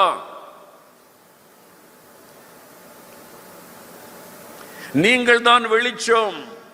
நீங்க ஒளி வீச வேண்டும். உங்களுடைய வாழ்க்கை ஒளி வீச வேண்டும். உங்களுடைய வாழ்க்கை வெளிச்சம் கொடுக்க வேண்டும். ஒவ்வொரு கிறிஸ்தவர்களை சாட்சியாக வாழும்படி வெளிச்சம் வீச வீச வீச எல்லா இருளின் ஆதிக்கங்களும் ஒளிந்து போகும். இருளை ஜெயிப்பதற்கு வெளிச்சத்தை பரவ செய்ய வேண்டும். ஒவ்வொரு கிறிஸ்தவர்களை வெளிச்சமாய் மாறும் பொழுது இருளின் ஆதிக்கங்கள் தானாய் முடக்கப்பட்டு விடும். இந்த பிசாசின் கிரியைகள் முடக்கப்பட்டு விடும். கொள்ள நோய், பூமி எதிர்ச்சி, எத்தனை பாடு, உபத்திரவங்கள், நெருக்கங்கள் இருளாக எழும்பி வந்தாலும் கிறிஸ்தவர்கள் எழும்பி ஒளி வீசும் போது அந்த இருளின் கிரியைகள் எல்லாம் முடக்கப்பட்டு விடும். அதுதான் ஒரே வழி. நாம் வெளிச்சம் வீசணும். ஆண்டவரே, நான் ஒளியா இருக்கணும். அதற்கு நம்முடைய ஆண்டவரோடு நமக்கு இருக்கிற ஐக்கியம் ரொம்ப முக்கியம். இப்போ மோசே தேவ சமூகத்தில் போய் மலையில் காத்திருக்கும் போது அவருடைய முகம் பிரகாசிக்கிறது. வெளிச்சம், அவருடைய முகத்தில் ஒரு வெளிச்சத்தை பார்க்குறாங்க. அவருக்கு தெரியல அவருடைய முகத்தில் இருக்கிற வெளிச்சம். அவர் மலையிலிருந்து இறங்கி வந்தபோது அவரை பார்க்க முடியாத அளவுக்கு அவருடைய முகம் பிரகாசிக்கிறாரு. அதனால முக்காடு போட்டுக்கொள்ளுங்க, அவருடைய முகத்தைங்களால நேரில் பார்க்க முடியல, அந்த அளவிற்கு ஒரு வெளிச்சம். காரணம் என்ன? ஆண்டவருடைய முகத்தை பார்த்து பார்த்து தேவனோடு தன்னித்திருந்து பேசி பேசி பேசி அவருடைய வெளிச்சம் மோசைக்குள்ளே வந்து விட்டது. நீங்க எவ்வளவு நேரம் தனியா ஆண்டவருடைய சமூகத்துல போய் அந்த நீதியின் சூரியனாகிய இயேசுடைய முகத்தை பார்த்து பார்த்து ஜெபித்து ஜெபித்து துதித்து துதித்து காத்திருக்கிறீங்களோ, அந்த அளவுக்கு அவருடைய வெளிச்சம் உங்களுடைய வாழ்க்கையிலே வரும். உங்களுடைய முகத்திலே அது தெரியும். அதுல கவலை இருக்காது, பயம் இருக்காது, கோபம் எரிச்சல் இருக்காது, சாந்தம் இருக்கும், அமைதி இருக்கும், ஒரு சந்தோஷம் இருக்கும், ஒரு மகிழ்ச்சி உங்களுடைய முகத்துல தான் அது தெரியும். எல்லா பாம்பர் கோபமா எரிச்சலா சந்தோஷமா மகிழ்ச்சியா எல்லாமே எதுல தான் வெளிப்படும்? இது வெளிப்படக்கூடாம இருக்கதான் முகமூடிய போட்டு விட்டாங்க. இப்போ அவங்க சிரிக்கிறாங்களா கோபப்படுறாங்களா ஒண்ணுமே தெரிய மாட்டேங்குது. இல்லை, நீ யோசித்து பாருங்களேன். ஒருத்தர் பார்த்து நீங்க சிரிச்சா கூட அவங்க சிரிக்கிறாங்களா நம்மளை கோபத்தோட தெரிய மாட்டேங்குது. ஏன்னா முகமூடி போட்டாச்சு. சீக்கிரமா அந்த முகமூடியை கலட்டணும்னு தான் நான் ஜெபிச்சுக்கிட்டு இருக்கேன். நான் உலகம் முழுதும் சொல்லணும், இனி மாஸ்க் போட தேவையில்லைன்னு அறிவிக்கணும். ஆமேன்னு சொல்லுங்க. நம்ம வெளிச்சம் வீசுறதே முகம்தான். நம்முடைய முகத்தில் இருக்கிற சந்தோஷம், முகத்தில் இருக்கிற அமைதி, முகத்தில் இருக்கிற சாந்தம், நம்முடைய புன்முறுவல், அது மூலமாக தான் இயேசுவின் அன்பை கொண்டு போகிறோம். அந்த வெளிச்சம் தான் மக்களுக்கு கொண்டு போகணும். அதை மறைப்பதற்கு பிசாசு முகமூடியை போட்டு விட்டான். எல்லாரும் ஜெபிக்கணும், ஆண்டவரே உலகமே அறிவிக்கணும், சீக்கிரத்தில் மாஸ்க் வேண்டான்னு அறிவிக்கணும்னு ஜெபம் பண்ணணும். ஆமேன்னு சொல்லுங்க. அல்லேலூயா சொல்லுங்க. இப்போ சின்ன பிள்ளைகளுக்கும் போட்டு விட்டாங்க. அந்த சின்ன பிள்ளை சிரிக்குதா அழுகுதா தெரிய மாட்டேங்குது. ஜெபிக்க வருது, அந்த பிள்ளைய பார்த்தா சின்ன பிள்ளைகள் பாருங்க அது கூட போட்டுட்டு நிற்குது. அது சிரிக்குதா கோபமா பார்க்குதா தெரிய மாட்டேங்குது. இந்த முகம்தான் பிரகாசிக்கணும். அல்லேலூயா. அப்ப நீ எந்த அளவு தேவனோடு தனித்திருக்கிறீங்களோ அப்பதான் உங்களுடைய முகம் பிரகாசிக்கும். தெரிஞ்ச காரியம் இந்த வசனெல்லாம் நான் சொல்லலை, நம்ம அறிந்திருக்கிறோம். இயேசு மலையில போனார். தன்னுடைய 3 சீஷரை அழைத்து கொண்டு, மறுரூபாய் மலை அப்படின்னு சொல்லுவோம். இயேசு ஜெபம் பண்ணின போது முதலாவது அவருடைய முகம் சூரியனை போல பிரகாசித்தது. முதலாவது ஜெபம் பண்ணினால் உங்களுடைய முகம் பிரகாசிக்கும். லூக்கா 9:19 29 வாசிக்கிறோம். இயேசு ஜெபம் பண்ணின போது முதலாவதுடைய முகம் சூரியனை போல பிரகாசித்தது. அதன் பிறகு அவருடைய வஸ்திரம் வெளிச்சமாய் அது பிரகாசித்தது. அவருடைய முகம், அவருடைய வஸ்திரம். முதல்ல நீங்க ஜெபிக்க ஜெபிக்க ஜெபிக்க அந்த ஒளி உங்களுடைய முகத்துல தெரியும். இரண்டாவது உங்களுடைய வாழ்க்கை, வஸ்திரம் என்பது உங்களுடைய முழு சரீரம், உங்களுடைய வாழ்க்கை பிரகாசிக்கணும். வேலை செய்கிற இடத்துல, படிக்கிற இடத்துல, நீங்க வசிக்கிற கிராமத்துல உங்களை பார்க்கிறவங்க இயேசுவை பார்க்கணும். ஓ, இவங்க ரொம்ப அன்பானவங்க, ரொம்ப சாந்தமா இருப்பாங்க, அடுத்த ஆளை பற்றி பேசவே மாட்டாங்க, அனாவசியமா பேச மாட்டாங்க, அவங்க பேசினாலே இனிமையா இருக்கும், அவங்க பேசினாலே பக்தி விருத்தி உண்டாகும், அவங்க பேசினாலே நமக்கு ஒரு சமாதானம் இருக்கும். அப்படிப்பட்ட ஒரு வாழ்க்கை ஒவ்வொரு கிறிஸ்தவர்களை வாழ ஆரம்பித்து விட்டால் இருளின் ஆதிக்கங்கள் ஒளிந்து போகும். அல்லேலூயா. ஆண்டவர் சொல்ல, நீங்க தான் வெளிச்சம், நீங்க தான் பிரகாசிக்கணும். நீங்க எழும்பி பிரகாசிக்க தான் இந்த இருளை நீங்கள் ஜெயிக்க முடியும். இருள் அழிக்கப்பட்டு போகும். அப்ப அதற்கு நம்ம அர்ப்பணித்து, ஆண்டவரே என் வாழ்க்கை பிரகாசிக்கணும், என்னுடைய முகம் பிரகாசிக்கணும், அதற்கு ஆண்டவருடைய பிரசன்ன நமக்குள்ளே இறங்கணும். அல்லேலூயா. நாம ஜெபம் பண்ணும்போது குடும்ப ஜெபம் பண்ணுங்க, குடும்பமாக பாட்டு பாடி ஜெபிங்கன்னு சொல்கிறோம். ஜெபம் பண்ணும்போது என்ன நடக்கிறது? உங்கள் வீட்டில் நீங்கள் 4 பேரோ, கணவன் மனைவி 2 பிள்ளைகள் உட்கார்ந்து 2 பாட்டு பாடி கைத்தட்டி பாடி துதிக்கும் போது துதிகளின் மத்தியிலே கர்த்தர் வாசம் பண்ணுகிறார். அவர் ஒளியாயிருக்கிற தேவன், வெளிச்சமாயிருக்கிற தேவன். இயேசுவை தரிசிக்கும் போதெல்லாம் ஜனங்க சொல்றது, வெளிச்சத்தை நான் பார்த்தேன், அந்த வெளிச்சத்துக்கு நடுவில் இயேசு வந்து நின்றதை பார்த்தேன். அவரை தரிசித்த அது மாதிரி சாது சுந்தர் சிங் முதற்கொண்டு நிறைய பேர் சொன்ன அனுபவங்கள். நாம கூட ஜெபிக்கும் போது அப்படியே ஒரு வெளிச்சம் இறங்கி வந்தது. அப்படி சொல்றோமா இல்லையா? அப்போ அவங்க வீட்டில் கூடி நீங்கள் எல்லாம் கைத்தட்டி பாட்டு பாடி ஆண்டவரை துதிக்கும் போது உங்கள் வீட்டுக்குள்ளே என்ன இறங்கி வருகிறது? கர்த்தருடைய வெளிச்சம். ஆமென் சொல்லுங்க. உங்க வீட்டுக்குள்ள ஆண்டவருடைய வெளிச்சம் இறங்கி வரும்போது அந்த ஆண்டவருடைய பிரசன்னம் என்பது தேவனுடைய வெளிச்சம். அந்த வெளிச்சம் இறங்கும் போது உங்க வீட்டுக்குள்ள இருக்கிற இருளின் வல்லமைகள் எல்லாம் ஒளிந்து போகும். நீங்க தினம் ஜெபிக்க ஜெபிக்க ஜெபிக்க உங்களுடைய வீடு ஒரு ஜெப வீடாக துதி வீடாய் மாறும்போது இருளின் ஆதிக்கங்கள் உங்க வீட்டுக்குள்ள நுழையவே முடியாது. அல்லேலூயா. அப்ப இருள் விலக வேண்டுமானால் வெளிச்சம் வர வேண்டும். வெளிச்சம் வர வேண்டுமானால் தேவ பிள்ளைகள் கூடி ஆராதித்து துதித்து ஜெபிக்கும் போது கர்த்தருடைய வெளிச்சம் உண்டாகும்.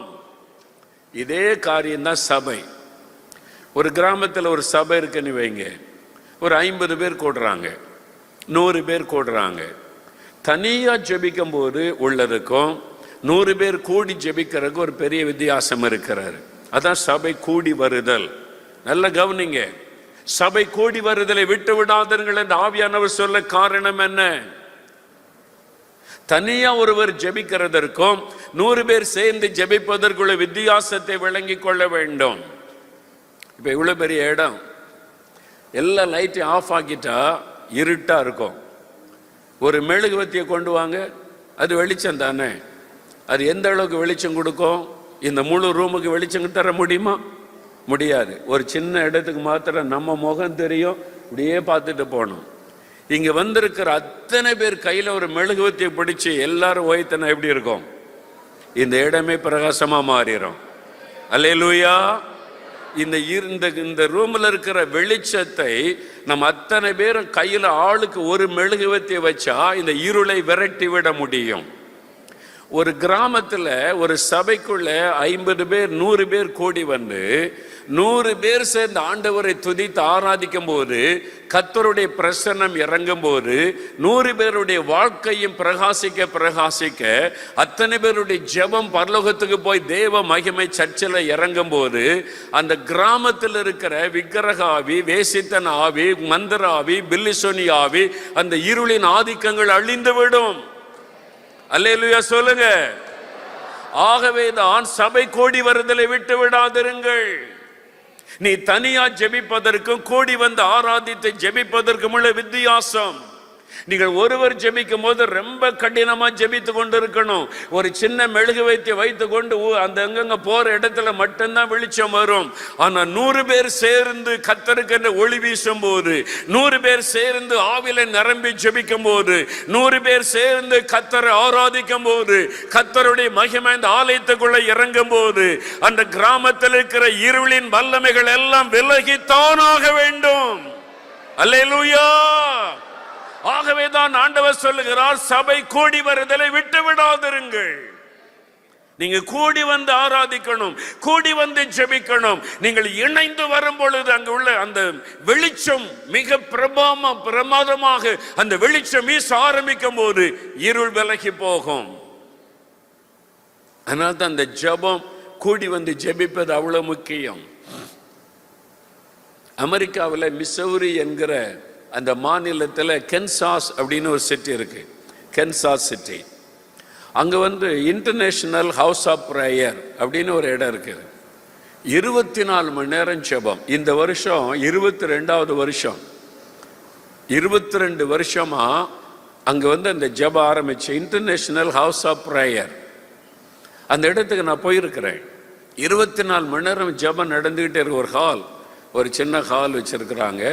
அங்கே ஒர்ஷிப் டீம் வந்து மாற்றி மாற்றி அவங்க ஒர்ஷிப் பண்ணி பாட்டு பாடி ஒர்ஷிப் பண்ணி ஜெபம் நடத்துவாங்க. ஜெப குறிப்பு வைத்து சொல்ல சொல்ல ஜெபம் நடந்துக்கிட்டே இருக்கும். International house of prayer.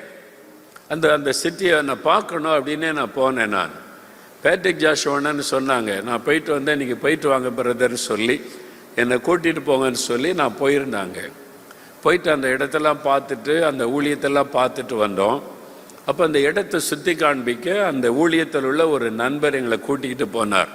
Bible college இருக்குது, சிறு பிள்ளைகள் கூட்டம் நடத்துகிற இடம், வாலிபர் கூட்டம் நடத்துகிற இடம்லாம் இருக்குது. அப்படியே கூட்டி கொண்டு போனார் எங்களை ஒரு வாகனத்தில் வைத்து. அவர் பேசிக்கொண்டே வரும்போது ஒரு காரியத்தை சொன்னார். அந்த அந்த பட்டணத்தினுடைய அட்மாஸ்பியரே வித்தியாசமாக இருக்குது. இப்போ அங்கே உள்ள ஹோட்டல், அங்கே சாப்பிட்ற இடத்தெல்லாம் வசனம் வச்சுருக்கிறாங்க. பேரெல்லாம் கிறிஸ்தவ பேரில் இருக்குது, டிஃப்ரெண்ட்டாக இருக்குது. அந்த சிட்டிக்குள்ளே போகும்போதே அதாவது அந்த சூழ்நிலை அட்மாஸ்பியர், ஸ்பிரிச்சுவல் அட்மாஸ்பியர், அந்த ஆவிக்குரிய சூழ்நிலையில் ஒரு சேஞ்சு நல்லா தெரியுது. ஆவியில் ஒரு விடுதலை, நல்ல ஒரு மாற்றம் தெரிகிறது. அப்போ அவர்கிட்ட பேசிக்கொண்டே வரும்போது சொன்னார் ஒரு காரியம், இந்த பட்டணத்தில் 24 மணி நேரமும் ஜெபம் நடந்துக்கிட்டே இருக்குது. ஜனங்க வருவாங்க, ஜெபிப்பாங்க, போவாங்க. அதாவது வந்து சிலர் 2 மணி நேரம் இருப்பாங்க, போயிடுவாங்க. அடுத்த கூட்டம் வந்துக்கிட்டே போய்கிட்டே இருப்பாங்க. அப்போ ஜெபம் நடந்துக்கிட்டே இருக்கும். புது ஆட்களாக வருவாங்க, பாட்டு பாடி ஜெபம் நடந்துக்கிட்டே இருக்கும்.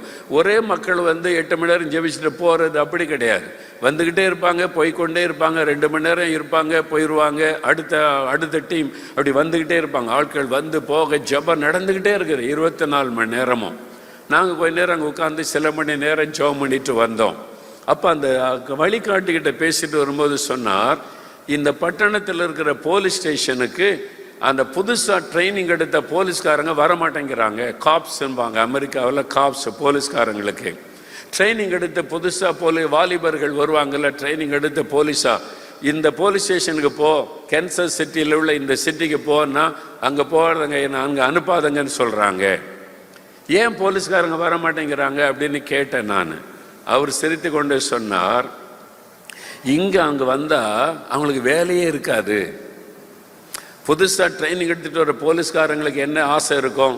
திருடனை பிடிக்கணும், கொலைகாரனை பிடிக்கணும், குற்றவாளியை பிடிக்கணும், கேஸ் எல்லாம் பிடிச்சு சாதிக்கணும்னு வருவாங்க.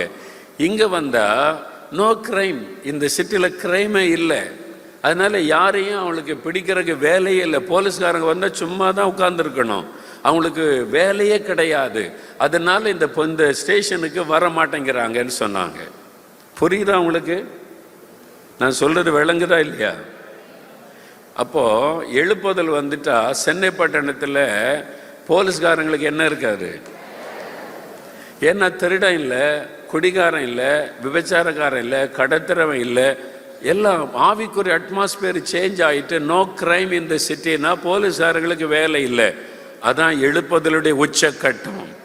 சென்னையில் அப்படி வரணும்னு விரும்புறீங்களா? எத்தனை பேர் விரும்புறீங்க? அல்லேலூயா. ஜெபிக்க ஜெபிக்க ஜெபிக்க அந்த பட்டணத்தில் ஆண்டவருடைய வெளிச்சம் இறங்கி வரும். ஜெபிக்க ஜெபிக்க ஜெபிக்க கர்த்தருடைய மகிமை இறங்கி வரும். கர்த்தருடைய மகிமை இறங்க இறங்க இருளின் ஆதிக்கங்கள் ஒளியும். குடிவெறியின் ஆவி, விபச்சார வேசித்தனத்தின் ஆவி, போதை வஸ்துகளை கொண்டு வருகிற ஆவி, பண ஆசையை தூண்டுகிற ஆவி, லஞ்சம் ஊழலை கொண்டு வருகிற ஆவி, இந்த ஆவியினுடைய கிரியைகள் எல்லாம் அழிக்கப்படும் போது பட்டணத்தினுடைய சூழ்நிலையே மாறும். சென்னை பட்டணப்படி மாறணும். ஆமேன்னு சொல்லுங்க. அப்ப அந்த அளவிற்கு நம்முடைய வாழ்க்கை இருக்கணும், நம்முடைய ஜெபம் இருக்கணும், நம்முடைய வாழ்க்கை பிரகாசிக்கணும். நம்முடைய ஜெபத்தில் அந்த மாதிரி ஒரு வல்லமை இருக்கும் பொழுது ஒரு பெரிய ஆவிக்குரிய மாற்றம் உண்டாகும். அதனால் ஆண்டவர் சொல்லுகிறார், நீங்கள் உலகத்திற்கு வெளிச்சமாய் இருக்கிறீர்கள். இரண்டாவது ஒரு வசன வாசிங்க, 2 கொரிந்தியர் 4ஆம் அதிகாரம் 4ஆம் வசனம். வேகமா 2 வசனத்தை வாசித்துட்டு ஜெபிக்க போகிறோம். வேத வாசிங்க, 2 கொரிந்தியர் 4ஆம் அதிகாரம் 4ஆம் வசனம் எடுத்துக்கொள்ளுங்க.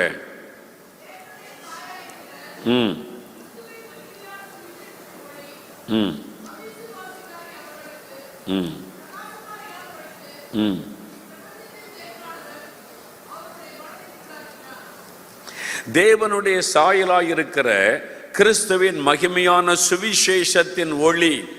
2வது வசனம் சொல்லுகிறது, சுவிசேஷம் ஒரு வெளிச்சம். சுவிசேஷத்தின் ஒளி, சுவிசேஷம் அது ஒரு வெளிச்சம். சுவிசேஷத்தின் ஒளி அவர்களுக்கு பிரகாசமாய் இராதபடி சாத்தான் மனக்கண்ணை குருடாக்கினான். 2வது வெளிச்சம் சுவிசேஷம். சுவிசேஷத்தை நீங்க அறிவிக்க அறிவிக்க அறிவிக்க வெளிச்சம் பரவும். ஆமென் சொல்லுங்க. அல்லேலூயா. ஒரு காலத்தில் 70களின் ஆரம்பத்தில் முழிரவு ஜெபம் நடந்தது, பேரின்ப பெருவிழா நடந்தது. அந்த காலத்தில் இருந்த ஊழியம் இப்போ இல்லை. இப்போ ஆங்காங்கே 1-2 பேர் செய்கிறாங்க, சில பாஸ்டர்ஸ், சில சபைகள் அவங்க தான் செய்கிறாங்க. ஆனால் 70களின் ஆரம்பத்தில் பார்த்தீங்கன்னா எங்கே பார்த்தாலும் வசனம் அறிவிக்கப்படும், சுவிசேஷம் அறிவிக்கப்படும். ரயில்வே ஸ்டேஷனில், ஒரு பார்க்கில், ஒரு கடற்கரையில் எங்கே ஜனங்க கூடுறாங்களோ அங்கெல்லாம் பிரசங்கம் பண்ணி கொண்டே இருப்பாங்க, டாக்ஸ் கொடுத்து கொண்டே இருப்பாங்க. நான் ஒரு சமயம் சென்னையில் அந்த எலக்ட்ரிக் ட்ரெயின் வரக்கூடிய அந்த இடத்துல ஒரு இடத்துல இருந்து இறங்கி வருகிறேன். ஒரு ஆள் பாருங்க, அந்த ஸ்டேஷனில் ஜனங்க இறங்கி வருவாங்கல்ல, நடைமேடை, அது பக்கத்தில் ஒருத்தர் நின்று கொண்டா, போகிறவங்கெல்லாம் அதில் நின்று அவரை பார்த்துட்டு போனாங்க. என்னன்னு பார்க்குறேன், நானும் போய் பார்த்தா ஒரு சகோதரர் புக்கு வாசிக்கிட்டே நிற்கிறார். நல்ல கவனி, புக்கு வாசிக்கிட்டே நிற்கிறார். அப்போ எல்லாரும் ஏன் இவரை முறைச்சி பார்க்குறான்னு பார்த்தா கீழே அவர் கழுத்தில் ஒரு போர்டு தொங்க வச்சிருக்கிறார். அந்த போர்டில் என்ன எழுதியிருக்கு, வேறு வசனம் எழுதியிருக்கிறார். அந்த போர்டில் ஒரு வசனம், தேவன் தம்முடைய ஒரே பேரான குமாரனை விசுவாசிக்கிறவன் எவனோ அவன் கெட்டு போகாமல் நித்திய ஜீவனை அடையும்படிக்கு அவரை தந்தருளி இவ்வளவாய் உலகத்தில் அன்பு. பின்னால் திரும்பி பார்த்தா பின்னால் ஒரு வசனம், அதுக்கு என்ன பேருன்னா சைலண்ட் காஸ்பல். என்ன பேரு? அந்த காலத்தில் அதெல்லாம் நடந்துச்சு. இப்போ நம்ம இப்போ கேள்விப்படுறோம் இல்லை, அப்போ வசனம் எழுதி போட்டு முன்னாலே பின்னால் எழுதி போட்டு அவர் பாட்டில் புக்கு யாருக்கும் ஒன்றும் சொல்ல மாட்டார். அவர் பாட்டில் அவர் வாசிக்கிட்டே இருப்பார். வர்றவங்களாம் வசனத்தை வாசிக்கிட்டே போவாங்க. அந்த மாதிரிலாம் சுவிசேஷம் அறிவித்தாங்க. டான் பிரீச்சிங், அதிகாலையில் 4 மணி 5 மணிக்கு தெருவா வசனம் சொல்லுவார், கர்த்தருடைய வசனம். நான் இப்போ பாடியில் இருந்தேன், நான் சொல்லியிருக்கிறேன். போய் நாங்கள் பாடி சர்ச்சில் 4-5 வாலிபர்கள் போய் ராத்திரி சர்ச்சிலே படுத்துருவோம். விடிய காலை 4 மணிக்கு எழும்பி நல்ல பல்லு விளக்கி ஃப்ரெஷ் ஆகிட்டு ஜெபம் பண்ணிட்டு நல்ல ஒரு 1.5 மணி நேரம் தெருவா வசனம் சொல்லுவோம். விடியற் காலையில் டான் பிரீச்சிங், அதிகாலையில் வசனம் 6 மணி 6:30 மணி வரைக்கும் வசனம் சொல்லுவார். கைப்பிரதி கொடுப்பார். தெருவா பிரசங்கம் பண்ணுவார். கடற்கரையில் பிரசங்கம், மூர் மார்க்கெட்டில் பிரசங்கம், எல்லா இடத்துலும் நானே பண்ணியிருக்கிறேன். இந்த மாதிரி கடற்கரையில், இந்த மின்ட்டில், எல்லா இடத்துலும். நான் மாத்திரம் இல்லை, நிறைய பேர் செய்வாங்க. அந்த காலத்தில் எங்கே போனாலும் யாராவது பிரசங்கம் பண்ணிக்கிட்டே இருப்பாங்க. இன்னைக்கு அதை பார்க்க முடியவில்லை. சுவிசேஷத்தின் ஒளி அப்படி பரவினது. இன்றைக்கு நம்ம எல்லாம் சர்ச்சுக்கு 2 மணி நேரம் வந்தாலே பெரிய ஊழியம் செய்யறேன்னு நினைக்கிறாங்க. ஊழியம் செய்றீங்களா? ஆமாங்க, 2 மணி நேரம் சர்ச்சுக்கு போறதில்ல, காணிக்கை எடுப்பேன் பிரதர். சர்ச்சில் போய் காணிக்கை எடுக்க பெரிய ஊழியம் செய்யறாங்களா? காணிக்கை எடுப்பேன் பிரதர்.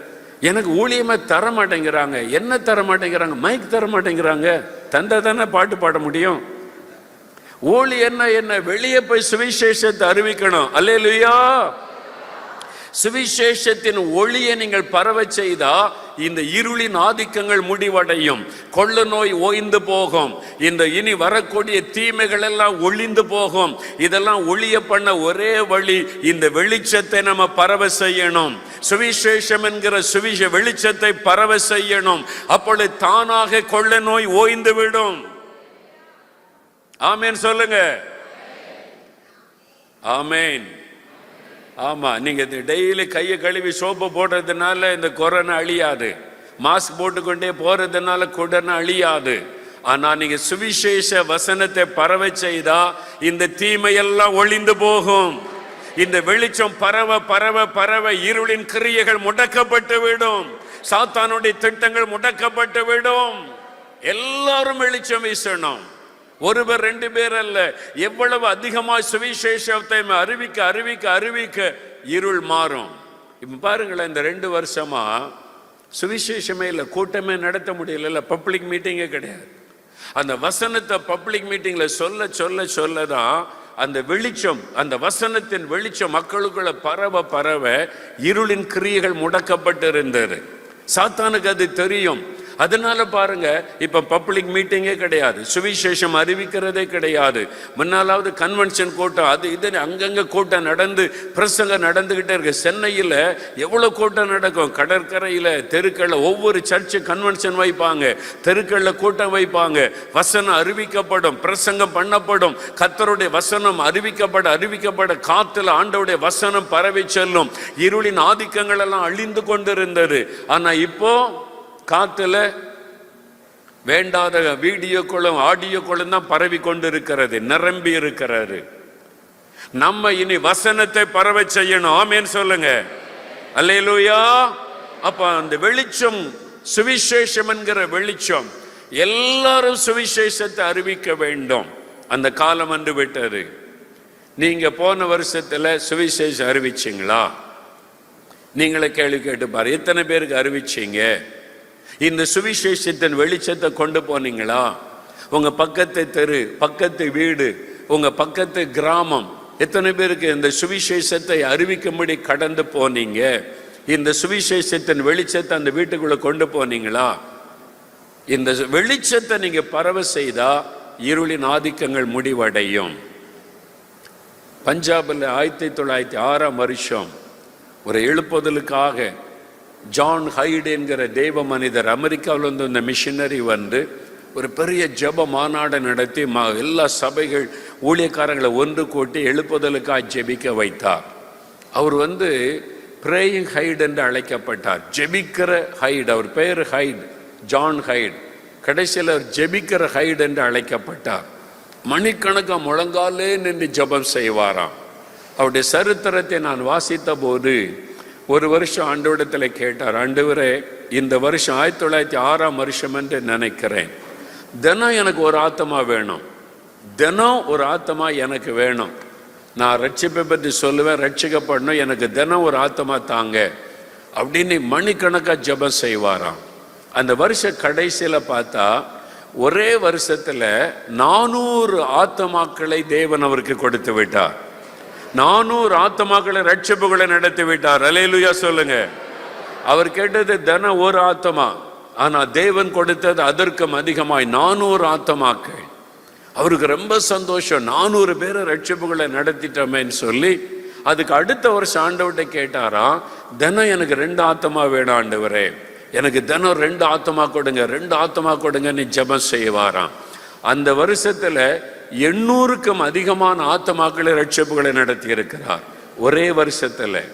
அதற்கு தினமும் 5 மணி நேரம் 6 மணி நேரம் முழங்கால நின்று ஜெபம் செய்வாராம். அவ்வளவு பாரத்தோட கூட அவர் சுவிசேஷத்தை அறிவித்து ரட்சிப்புகளை நடத்தி இருக்கிறார்.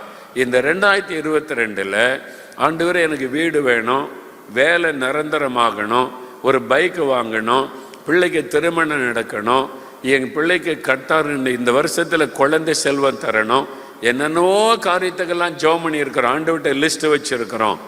நீங்கள் ஆண்டவர்கிட்ட எத்தனை ஆத்மா எனக்கு வேணும்னு கேட்டிருக்கிறீங்களா?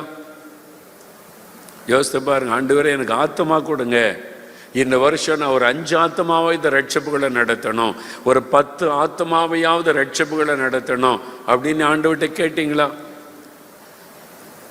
வீடு கேட்டால் தர்றாரு, பைக்கு கேட்டால் ஆண்டவர் தர்றாரு, என் கல்யாணத்துக்கு பொண்ணு மாப்பிள்ளை கூட ஆண்டவர் தந்துடுறாரு, கற்பத்தின் கனி கேட்டால் தந்துடுறாரு, குழந்தையே பிறக்காதுன்றவங்களுக்கு கூட தந்துடுறார். இதெல்லாம் தருகிற ஆண்டவர் ஒரு ஆத்மா தாங்கன்னு கேட்டால் தருவார தரமாட்டாரா? அவர் சிலுவையில் ரத்தம் சிந்தினதே ஆத்மாக்களுக்காக. அந்த எனக்கு ஒரு ஆத்மா தாங்கன்னு கேட்டால் தருவார்னு உங்களுக்கு தெரியுதில்ல, பிற ஏன் கேட்கல? அது எவ்வளவு முக்கியமான ஒரு காரியம். அவர் சிலுவையில் ரத்தம் சிந்தினது, சிலுவை சுமந்ததெல்லாம் ஆத்மாக்கள் ரட்சிக்கப்படுவதற்காக. எனக்கு ஒரு ஆத்மா கொடுங்க, இந்த பக்கத்து வீடு ஆத்மாக்களை நான் சர்ச்சுக்கு கூட்டிக்கிட்டு போகணும், எங்க தெருவில் இருக்கிற இத்தனை குடும்பத்தை நான் ஆலயத்துக்கு அழைத்து கொண்டு போகணும், எனக்கு இந்த ஆத்மாக்களை தாங்க ஆண்டவரே என்று ஏன் நீங்கள் கேட்கவில்லை? வேலை கேட்குறீங்க, ப்ரொமோஷன் கேட்குறீங்க, ஆண்டவர் கேட்டான் தந்துட்டாரு, ப்ரொமோஷன் தந்துட்டாரு, வேலையை நிரந்தரமாக்கிட்டாரு, ஆண்டவர்கிட்ட நான் இந்த அந்த சம்பள உயர்வு கேட்டு ஆண்டவர் தந்துட்டார், இதெல்லாம் சாட்சி சொல்லுகிறீர்களே. எனக்கு பக்கத்து வீட்டில் இருக்கிற ஆத்மா வேணும், இந்த பக்தி உள்ள குடும்பம் எனக்கு வேணும், எங்க தெருவில் இருக்கிற இத்தனை குடும்பங்களை எனக்கு வேணும், நான் அவங்களை ஆலயத்துக்கு கொண்டு போகணும், பரலோகத்திற்கு அவங்களை அழைச்சிட்டு வரணும், இந்த ஆத்மாக்களை தாரும் ஆண்டவர் என்று ஏன் நீங்கள் ஜெபிக்கவில்லை? ஏன் கேட்கவில்லை? கேட்டால் தருவார் என்று உங்களுக்கு தெரிகிறது, ஏன் கேட்கவில்லை? இந்த வருஷம் நம்ம மாறணும். ஆத்மா தாங்க ஆண்டவரே, மற்றதெல்லாம் தன்னால வரும். நான் இயேசு பற்றி உங்களுக்கு சொல்லணும், சுவிசேஷத்தை சொல்லணும். ஒரு வாலிப தம்பி சாட்சி சொல்ல வந்தான். அந்த தம்பி காலேஜில் படிக்கிற தம்பி, அவன் சொன்ன சாட்சி பாருங்க. சைக்கிள் இல்லை அவனுக்கு. அவங்க அப்பாட்ட போய் கேட்டான், அப்பா காலேஜில் சேர்ந்துட்டேன், எனக்கு ஒரு சைக்கிள் வாங்கி கொடுங்க. அப்பா சொன்னார், ஏசுகிட்ட போய் ஏசப்பாட்ட போய் கேளுப்பான்ட்டார். நல்ல தகப்பன் கைட் பண்ணார். நல்லா ஏசுகிட்ட போய் கேளு, அவர் தானே நமக்கு எல்லாமே. இவன் போய் ஏசப்பாட்ட கேட்டான், ஆண்டவரே எனக்கு சைக்கிள் கொடுங்க, சைக்கிள் கொடுங்க, நான் எனக்கு ஒரு சைக்கிள் இந்த காலேஜுக்கெல்லாம் போக வசதியாக இருக்குமே அப்படின்னு சொல்லி. அப்போ ஆண்டவர் கேட்டார், சைக்கிள் கொடுத்தா எனக்கு என்ன பண்ணுவேன் அப்படின்னு. அப்போ சொன்னா, நான் தினம் ஒரு ஆளுக்கு சுவிசேஷம் சொல்கிறேன் ஆண்டவரே, தினம் நான் காலேஜில் படிக்கிறான் பையன், நான் தினம் ஒருத்தருக்காவது இயேசுவை பற்றி சொல்லுவேன், சுவிசேஷம் சொல்லுவேன், எனக்கு ஒரு சைக்கிள் கொடுங்கன்ன உடனே ஆண்டவருக்கு ரொம்ப குஷி ஆயிட்டார். எதுக்கு தானே நான் ரத்தம் சிந்தி மறித்தேன், அதை கேட்குறான், அதை செய்வேன்னு சொல்கிறானே. உடனே ஆண்டவர் பார்த்தார், சாங்ஷன் போ, சைக்கிள் கொடுத்துட்டார் ஆண்டவர்.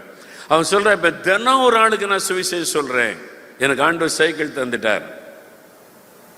இன்னைக்கு அப்படிப்பட்ட சாட்சி எழும்பி விட்டார். ஒரு குடும்பத்தார் பார்த்து அவங்க சொல்கிறாங்க, நீங்கள் சொன்னீங்கல்ல கல்யாண வீட்டுக்கு போனால் குடும்பமாக போகிறீங்க, ஷாப்பிங் போனால் குடும்பமாக போகிறீங்க, ஒரு பர்த்டே பார்ட்டிக்கு போனால் பிள்ளைகளெல்லாம் கூட்டிகிட்டு குடும்பமாக போகிறீங்க, சுவிசேஷம் அறிவிக்க யோசிங்க. சுவிசேஷம் அறிவிக்க ஒன்று கணவரை நீங்கள் போயிட்டு வாங்கன்றீங்க, அல்லது புருஷன் சொல்கிறார் நீ போயிட்டு வான்றாரு. பிள்ளைகள் பிள்ளைகள் வேண்டாம், வீட்டில் இருக்கட்டும். எல்லாத்துக்கும் பிள்ளைகளை கூட்டிட்டு போறீங்க, கையில் கூட்டிட்டு போறீங்க. சுவிசேஷம் அறிவிக்க குடும்பமாக போங்க, வாரத்தில் ஒரு நாள் குடும்பமாக 2 மணி நேரம் போய் சுவிசேஷம் அறிவிச்சுட்டு ட்ராக்ஸ் கொடுத்துட்டு வாங்கன்னு. ஒரு குடும்பத்தார் இப்போ தான் ரட்சிக்கப்பட்டிருக்காங்க, இந்த கொரோனா காலத்தில் ரட்சிக்கப்பட்ட குடும்பம். அவங்க சொல்கிறாங்க, பிரதர் நீங்கள் சொன்னதுனால எங்கள் பிள்ளைகளெல்லாம் கூட்டிக்கிட்டு நானும் என் கணவர் பிள்ளைகள் நாங்கள் குடும்பமாக போய் ட்ராக்ஸ் கொடுத்து சுவிசேஷம் அறிவித்து கொண்டு வருகிறோம். நீங்க தெருவில் இறங்காம வெளிச்சம் எப்படி பரவும், சென்னை பட்டணத்தின் இருள் எப்படி மாறும், எப்படி இந்த எழுப்புதலின் வல்லமை பரவும். நீங்க சென்னை பட்டணத்தின் தெருக்களில் இறங்கணும், வீதிகளில் இறங்கணும், குடும்பமாக வீதிகளில் இறங்கி போய் சுவிசேஷம் அறிவிக்கணும், கைப்பருதி கொடுக்கணும், இயேசு உங்களை நேசிக்கிறான்னு சொல்லணும். அப்பதான் இருளில் ஆதிக்கத்திலிருந்து நம்ம வெற்றி பெற முடியும், விடுதலை பெற முடியும். யோசித்து பாருங்க, எத்தனை பேர் செய்ய போறீங்க, எத்தனை பேர் குடும்பமா தெருவில் இறங்க போறீங்க. கை இவ்வளவுதானே வருது, மேல வர மாட்டேங்குது இல்ல. எத்தனை பேருக்கு வேலை வேணும், கடன் பிரச்சனை மாறணும்னா உடனே எனக்கு ஜெபம் பண்ணுங்க பிரதர்பாங்க. எத்தனை பேர் குடும்பமா ஊழியம் செய்ய போறீங்கன்னா கை மெதுவா அப்படியே தானே வருது. அப்போ நமக்காக ஜீவனை கொடுத்த ஆண்டவருக்கு நம்ம என்ன செய்யறோம்? ஆண்டவர்கிட்ட கேட்டு கேட்டு அதை தாங்க இதை தாங்கன்னு கேட்கிறோமே, அவருக்காக நம்ம என்ன செய்கிறோம்? அவர் என்ன எதிர்பார்க்கிறாரு? அவர் எதிர்பார்க்கிற ஒண்ணே தான், சுவிசேஷத்தை அறிவி. அவங்க சுவிசேஷத்தை நம்ம அறிவித்து வேத வசனத்தை நம்ம பரவ செய்யணும். அதுதான் கடைசியாய் ஒரு காரியத்தை சொல்லி ஜெபிக்க போகிறோம். மத்தேயு 5ஆம் அதிகாரம் 16ஆம் வசனம் வாசிங்க. மத்தேயு 5ஆம் அதிகாரம் 16வது வசனம்.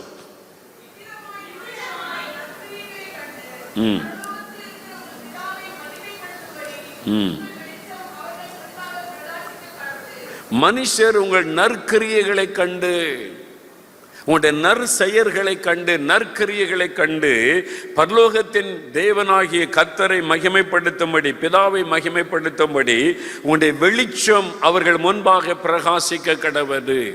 உங்களுடைய வெளிச்சம் பிரகாசிக்கணும், உங்களுடைய வாழ்க்கை பிரகாசிக்கணும், சுவிசேஷம் என்கிற வெளிச்சத்தை கொண்டு செல்லணும். 3வது நற்கிரியைகள் மூலமாய் உங்களுடைய வெளிச்சம் பரவணும் புறஜாதி மக்கள் மத்தியில. உங்களுடைய வெளிச்சம் அவர்களுக்கு முன்பாய் பிரகாசிக்க கடவது. நற்கிரியைகள் மூலமாய், நல்ல செயல்கள் மூலமாய். நற்கிரியைகள். மிஷினர்கள் வந்தாங்க, வெறுமனே இயேசுப்பட்டு மட்டும் சொல்லிட்டு போகல.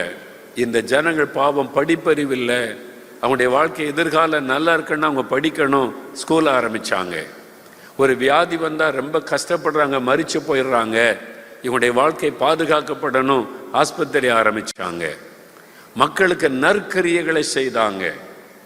எபிரேயர் 13:16 சொல்லுகிறாரு, நன்மை செய்யவும் தான தர்மம் செய்யவும் மறவாதிருங்கள், இப்படிப்பட்ட பலிகள் மேல் தேவன் பிரியமாயிருக்கிறார்.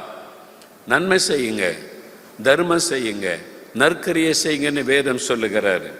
அப்போஸ்தலர் 9ஆம் அதிகாரம் 36ஆம் வசனத்தில் ஆதி திருச்சபையில் எழுப்புதல் பரவி கொண்டிருந்த சமயம், யோப்பா பட்டணத்தில் எழுப்புதலுக்கு காரணமாயிருந்த ஒரு பெண், அவங்களை குறித்து வேதத்தில் எழுதப்பட்டிருக்கிறது பாருங்க. அப்போஸ்தலர் 9ஆம் அதிகாரம் 36ஆம் வசனத்தில், யோப்பா பட்டணத்தில் கிரேக்கு பாஷையிலே தொற்காள் என்று அர்த்தம் கொள்ளும் தபித்தாள் என்ற பெயருடைய ஒரு சீஷை இருந்தாள். அவள் நற்கிரியைகளையும் தர்மங்களையும் மிகுதியாய் செய்து கொண்டு வந்தாள். தொற்காள், நற்கிரியைகள், தான தர்மங்கள் அவள் மிகுதியாய் செய்து கொண்டு வந்தாள். அதனால தான் அவள் மரித்த போது விதவைகள்லாம் வந்து அழுகிறாங்க பேதுருக்கிட்ட. இவங்க எவ்வளவு எங்களுக்கு உதவி செய்திருக்கிறாங்க, இவங்களால தான் நாங்கள் இயேசுவை அறிந்து கொண்டோம், இவங்க எவ்வளவு நல்ல காரியங்களை எங்களுக்கு செய்திருக்கிறாங்க, அவங்க இன்னும் கொஞ்ச நாள் உயிரோடு இருந்தால் ஆண்டவருடைய நாம மகிமைப்படுமே, இன்னும் நிறைய பேருக்கு நன்மை செய்வாங்களே. நீ அழுததுனால தான் பேதுருக்குள்ள அவங்களுக்காக ஜெபிக்கணும் என்கிற பாரம் உண்டானது. இவங்க தேவனுடைய ராஜ்யத்திற்கு பிரயோஜனமானவர்கள், இவங்க தேவ சித்தத்தை நிறைவேற்றுகிறவர்கள், தேவனுடைய ராஜ்யத்தை கட்டி கொண்டிருக்கிற ஒரு பெண் இந்த தொற்காள், ஆண்டவருடைய விருப்பத்தை நிறைவேற்றி கொண்டிருக்கிற தொற்காள். இவங்க உயிரோடு இருந்தால் இன்னும் இயேசுவின் நாமம் மகிமைப்படும், ஆண்டவருடைய வெளிச்சம் இந்த பட்டணத்திலே பரவும். ஆகவே அவர்கள் உயிரோடு எழும்ப வேண்டும் என்ற ஒரு பாரம் பேதுருக்குள்ளே வந்தது. ஆகவேதான் அவர் ஆண்டவரோடு பேசுகிறார், ஆண்டவரோடு பேசி தபித்தாளை எழும்பும்படி செய்கிறார். நம்ம நற்கிரியைகள் எவ்வளவு பேருக்கு, எத்தனை பேருக்கு நன்மை செய்திருக்கிறீங்க? ஒவ்வொரு கிறிஸ்தவர்களும் கவனிங்க, சம்பளத்தில் ஒரு தசமபாகம் சர்ச்சை கொடுக்கணும், ஒரு தசமபாகம் கர்த்தருக்கு ஒரு இது சர்ச்சை கொடுக்கணும் சபை ஊழியங்களுக்கு, இன்னொரு தசமபாகம் ஏழைகளுக்கு, பாதிக்கப்பட்ட மக்களுக்கு. உங்களால் முடிந்த உதவிகளை உங்கள் இருக்கிற இடத்துல நீங்கள் செய்வார். இங்கே நிறைய வாலிபர்கள் பெண் பிள்ளைகளாக இருக்கீங்க, வேலை தேடி கொண்டு இருப்பீங்க. படித்து முடிச்சுட்டேன், வேலை தேடி கொண்டு இருக்கிறேன் அப்படி சொல்கிறாங்க. கை வைத்துங்க. உயர்த்த மாட்டிங்களா? இப்போ பிரதர் ஏதோ ஒரு உயர்த்த சொல்ல நீ பயந்துக்கிட்ட உயர்த்துறது இல்லை, எதாவது கேட்டால் உயர்த்துட்டா ஏதாவது மாட்டி விட்டுருவார் அப்படின்னு சொல்லி ஒரே ஒரு தம்பி தான் உயர்த்துறான். இங்கே கொஞ்சம் பேர் உயர்த்துறான். இன்னும் யாராவது இருக்கீங்களா? நீங்கள் உயர்த்தினா உங்களுக்கு வேலை கிடைச்சிட உடனே, அப்படி இல்லைன்னா உங்களுக்கு கிடைக்காது. அதனால ஒழுங்காக உயர்த்திருங்க. ஆண்டோடைய சமூகத்தில் வேலை தேடி கொண்டு இருக்கிறேன் பிரதர், எனக்கா ஜெபிங்கன்ற கை வைத்துங்க. இப்போ தான் கொஞ்சம் உயருது. சரி, நீங்கள் வேலை தேடி கொண்டு இருக்கிறீங்க. இந்த சமயத்தில் படித்து முடித்தவங்க நீங்கள் இயேசுவுக்காக ஏதாவது செய்யணும். என்ன செய்யலாம் அப்படின்னு நினச்சிங்கன்னா, உங்கள் தெருவில் விளையாடி கொண்டு இருக்கிற 10 பிள்ளைகளை கூப்பிட்டு டியூஷன் எடுங்க. தினம் ஒரு 2 மணி நேரம் பாடம் சொல்லி கொடுங்க. எத்தனை பிள்ளைகளுக்கு பணம் கொடுத்து டியூஷன் வைக்க முடியாத ஏழை குடும்பம் இருக்கிறாங்க. நீங்கள் உங்கள் வீட்டுக்கு கூப்பிட்டு ஒரு 5 பிள்ளைகள் 10 பிள்ளைகளுக்கு 2 மணி நேரம் படிக்க சொல்லி கொடுங்க. நற்கரியை செய்யுங்க. அந்த பெற்றோர் உங்களை எவ்வளோ சந்தோஷப்படுவாங்க தெரியுமா? ரொம்ப மகிழ்ச்சி அடைவாங்க. அந்த பேரண்ட்ஸே உங்களை வாழ்த்துவாங்க, உங்களுக்கு வேலை கிடைச்சிரும், ஆண்டவர் உங்களை ஆசீர்வதிப்பார். சும்மா இருக்கக்கூடாது. கிறிஸ்தவங்க படிச்சுட்டு என்ன செய்கிற, சும்மா இருக்கிறேன், நான் சும்மா இருந்தால் சம்திங் ராங் சொல்லிடுவேன். வேலை தேடிக்கிட்டு இருக்கேன், வேலை செய். ஏதாவது என்ன வேலை தேடுற? நான் இன்னும் படிச்சிருக்கேன், இந்த மாதிரி வேலை தேடுறேன். அப்போ சின்ன வேலை கிடைச்சா செய்ய மாட்டீங்களா? என்ன கிடைச்சாலும் செய்யுங்க. 1000 ரூபாய்க்கு சம்பளத்துக்கு வேலை கிடைச்சாலும் செய்யுங்க. அதன் பிறகு கர்த்தரை உயர்த்துவார். முதல்ல நற்கரியை செய்யுங்க. அல்லேலூயா சொல்லுங்க. வீட்டில் சும்மா இருக்கிற நிறைய பேர் படித்து முடிச்சுட்டு வீட்டில் சும்மா இருக்கிறீங்க. கணவர் வேலைக்கு போகிறாரு, வீட்டில் இருக்கிறீங்க. டெய்லி 1 மணி நேரம் டியூஷன் சொல்லிக் கொடுங்க. அந்த தெருவில் இருக்கிற 5 பிள்ளைகளுக்கு சொல்லிக் கொடுங்க. அது ஒரு நற்கிரியை. அது மூலமாக இயேசுவின் அன்பு பரவும். இயேசுவின் அன்பை என்ற குடும்பத்தார் அறிந்து கொள்ளுவாங்க. நீங்கள் இயேசுவை பற்றி சொல்லவே வேண்டாம், நீங்கள் நற்கிரியை செய்யுங்க, தன்னால் அறிந்து கொள்ளுவாங்க. இவங்க கிறிஸ்தவங்க, இவங்க இயேசுவின் அன்பினால் செய்கிறாங்க அப்படின்னு இந்த பிள்ளைகள் தன்னால் இயேசுவை அறிந்து கொண்டு ரட்சிக்கப்படுவதை நீங்கள் பார்க்க முடியும். ஆண்டவர் அப்படி செய்கிறார். நற்கரியைகள் செய்யுங்க, தான தர்மம் செய்யுங்க. இந்த சென்னையில் வெள்ளம் வந்துச்சுல்ல இந்த வருஷம், எதிர்பாராத மழை, ஜனவரி மாதம் கூட வெள்ளம், சில இடத்துல முட்டளவுக்கு தண்ணி, நிறைய குடும்பத்தில் கஷ்டப்பட்டாங்கல்ல. எத்தனை பேர் இப்படி கஷ்டப்பட்டீங்க? கை வைத்தங்க. எங்கள் தெருவிலெல்லாம் வெள்ளம், வீட்டுக்குள்ளெல்லாம் வெள்ளம்ன்ற கை வைத்துங்க. எத்தனை பேர்? நிறைய பேர் கஷ்டப்பட்டவங்க இருக்காங்க. உங்களுக்கு உதவி செய்ய யாராவது வந்தாங்களா? வரலையா? ஒரு கிறிஸ்தவங்க கூட வரலையா? பாருங்க, கிறிஸ்தவங்களே கிறிஸ்தவங்களுக்கு உதவி செய்ய மாட்டேங்கிறோம். அப்புறம் நம்ம என்னத்தை செய்ய போகிறோம் உலகத்தில்? அவங்கள கை வைத்துறோம். யாரும் வரல எங்கள் வீட்டுக்கு. அப்போ கிறிஸ்தவர்கள் நல்ல வாய்ப்பு. இந்த மாதிரி காரியம் நடக்கும்போது யாருமே சொல்ல தேவையில்லை. 4-5 கிறிஸ்தவர்கள் ஒன்று சேர்ந்து வாங்க வந்து அந்த ஊரில் தண்ணி வந்துட்டு அந்த தெருவில் சென்னையில் இந்த ஏரியாவில் வீடுகளில் நம்ம போய் ஒரு தண்ணி பாட்டில் கொடுக்கலாம். வேறு ஒன்றும் இல்லைங்க, குடிக்கிறதுக்கு தண்ணிங்க, அது கூட இல்லாமல் கஷ்டப்பட்டாங்க. ஒரு 100 தண்ணி பாட்டில் கொண்டு போய் 100 வீட்டுக்கு கொடுத்தீங்கன்னா அவங்க எவ்வளோ சந்தோஷப்பட்டிருப்பாங்க. இயேசுவின் நற்கிரியை செய்ய எத்தனையோ வாய்ப்பு கண் முன்னால் வருது. ஒரு உங்கள் வீட்டில் 4 பேருக்கு சமைக்கிறீங்க, கூட 2 பிடி அரிசி போட்டால் போதும். சமைச்சு அந்த நேரத்தில் வீட்டில் போய் 2 பொட்டில் சாப்பாடு கொடுத்துருந்தா எவ்வளோ சந்தோஷப்பட்டிருப்பாங்க. நிறைய பேர் பேட்டி கொடுத்தாங்க, வீட்டில் ஒன்றுமே இல்லை, சமைக்க முடியல, குடிக்கிறதுக்கு தண்ணி இல்லை, கேஸ் இல்லை, கரண்ட் இல்லை, என்ன பண்ணுன்னு தெரில, சாப்பிட ஒன்றும் இல்லைன்னு எத்தனை பேர் சொன்னாங்க. அரசாங்கம் செய்துச்சில்ல, அதை விட நம்ம தான் தீவிரமாக செய்யணும். ஏன் நீங்கள் செய்யலை? ஆண்டவர் உங்களுக்கு வாய்ப்பு கொடுத்து நீங்கள் செய்யலை. சென்னை மக்கள், சென்னை விசுவாசிகள் மனம் திரும்பணும். ஆமேன் சொல்லுங்க, அல்லேலூயா சொல்லுங்க. எனக்கு தென்கொரியாவில் டாக்டர் பாலியங்கிச்ச சர்ச்சுக்கு ஒரு முறை போயிருந்த போது அந்த கான்ஃபரன்ஸ் போனப்போ ஒரு சண்டே சர்வீஸில் பாலியங்கிச்சோ பேசினாங்க. அப்போ தென்கொரியாவில் ஒரு பகுதியில் வெள்ளம் வந்து நிறைய வீடுகள்லாம் பாதிக்கப்பட்டு போச்சு. பாலியங்கிச்ச அறிவிப்பு கொடுக்குறாரு, நம்ம நாட்டில் இந்த சிட்டியில் வெள்ளம் வந்து நம்முடைய ஜனங்கள் நிறைய பேர் பொருளெல்லாம் இழந்துட்டாங்க, நம்ம சபையாக ஹெல்ப் பண்ணணும், அதனால் நீங்கள் ஏவப்பட்டவங்க பொருட்கள் வாங்கி தரலாம். என்ன பொருள்? நம்ம ஊரில் என்ன அனௌன்ஸ் பண்ணுவாங்க, உங்கள் வீட்டில் இருக்கிற பழைய ட்ரெஸ் இருந்தால் கொண்டு வாங்க, பயன்படுத்தாத ஏதாவது பொருள் இருந்தால், ஃபேன் இருக்குது வீட்டில் சும்மா அதை கொண்டு வாங்க, அப்படி தான் நம்ம ஊரில் அனௌன்ஸ் பண்ணுவோம். நான் அந்த ஆராதனை நான் இருந்தேன். அவர் சொல்கிறாரு, ஃப்ரிட்ஜு கொண்டு வாங்க, வாஷிங் மிஷின் கொண்டு வாங்க. வித்தியாசமாக இருக்குல்ல? நான் கண்ணால் பார்த்தது. அவர் சொன்னேன், ஃப்ரிட்ஜு கொடுங்க, வாஷிங் மிஷின் கொடுங்க, அதெல்லாம் கொண்டு போய் கொடுப்போம் அந்த ஜனங்களுக்கு சொல்லிட்டு அவர் ஒரு அறிவிப்பு கொடுத்தார், நோ செகண்ட் ஹேண்ட். சிரிப்பு வருது இல்லை? அவர் அறிவிச்சார், நோ செகண்ட் ஹேண்ட். அவங்கெல்லாம் வசதியாக வாழ்ந்தவங்க, இன்னைக்கு வெள்ளத்தினால இழந்துட்டாங்க. நீங்கள் செகண்ட் ஹேண்டை கொண்டு போய் கொடுத்தா, யூஸ் பண்ண பொருளை கொடுத்தா எவ்வளோ மன வேதனைப்படுவாங்க. நான் இழந்து போனால்தான் இந்த நிலைமை இன்னி, அதனால எல்லாம் புதுசாக வாங்கிட்டு வாங்கன்னு சொல்லி வந்து குமிஞ்சிட்டு. நம்ம அப்படிப்பட்ட கிறிஸ்தவர்களாக மாறணும். ஆமேன்னு சொல்லுங்க. இனிமே மெட்ராஸில் வெள்ளம் வந்தாலும் கஷ்டம் வந்தாலும் முதல்ல போய் நிற்க வேண்டிய ஆட்கள் கிறிஸ்தவங்கள்லாம் எழும்பிடணும். ஆமேன்னு சொல்லுங்க. நாங்கள் வர்றோம் அப்படின்னு சொல்லி எழும்பணும். அல்லேலூயா சொல்லுங்க. என்ன வேணும் பொருள் நாங்கள் வாங்கி தரோம், நீங்கள் கஷ்டப்படாங்க. வெள்ளம் வடி வரைக்கும் நாங்கள் சாப்பாடு தர்றோம், வெள்ளம் வடி வரைக்கும் நாங்கள் தண்ணீர் கொண்டு வரோம். உங்களுக்கு என்ன வேணும்? கிறிஸ்தவங்க இறங்கி வேலை செய்யணும். ஆமேன்னு சொல்லுங்க. ஏதாவது ஒரு ஆபத்துனா நம்மளை தேடி வரணும், சபையை தேடி வரணும், அரசாங்க சபையை தேடி வரணும். உண்மையா இல்லையா? ஆமேன்னு சொல்லுங்க. அப்ப நற்கிரியைகள் மூலமா வெளிச்சத்தை பரவ செய்கிறோம். ஆண்டோடைய பெரிய கிருபை பாருங்க. எங்க ஏரியாவில் வெள்ளம் வந்தாலோ பாதிப்பு வந்தாலோ கலெக்டர் முதற்கொண்டு எங்களுக்கு தான் முதல் செய்தி அனுப்புவார். உண்மையில் அது வந்து கர்த்தருடைய நான் மகிமையாக சொல்கிறேன். கலெக்டர் கூட நீங்கள் பிரதர்கிட்ட போய் சொல்லுங்கள், இந்த பகுதி மக்களுக்கு என்ன உதவி வேணும் கேளுங்க. போலீஸ் டிபார்ட்மெண்ட் ஆட்கள், கவர்மெண்ட் ஆஃபீஸர்ஸ் எல்லாம் முதல்ல நம்மக்கிட்ட வருவாங்க.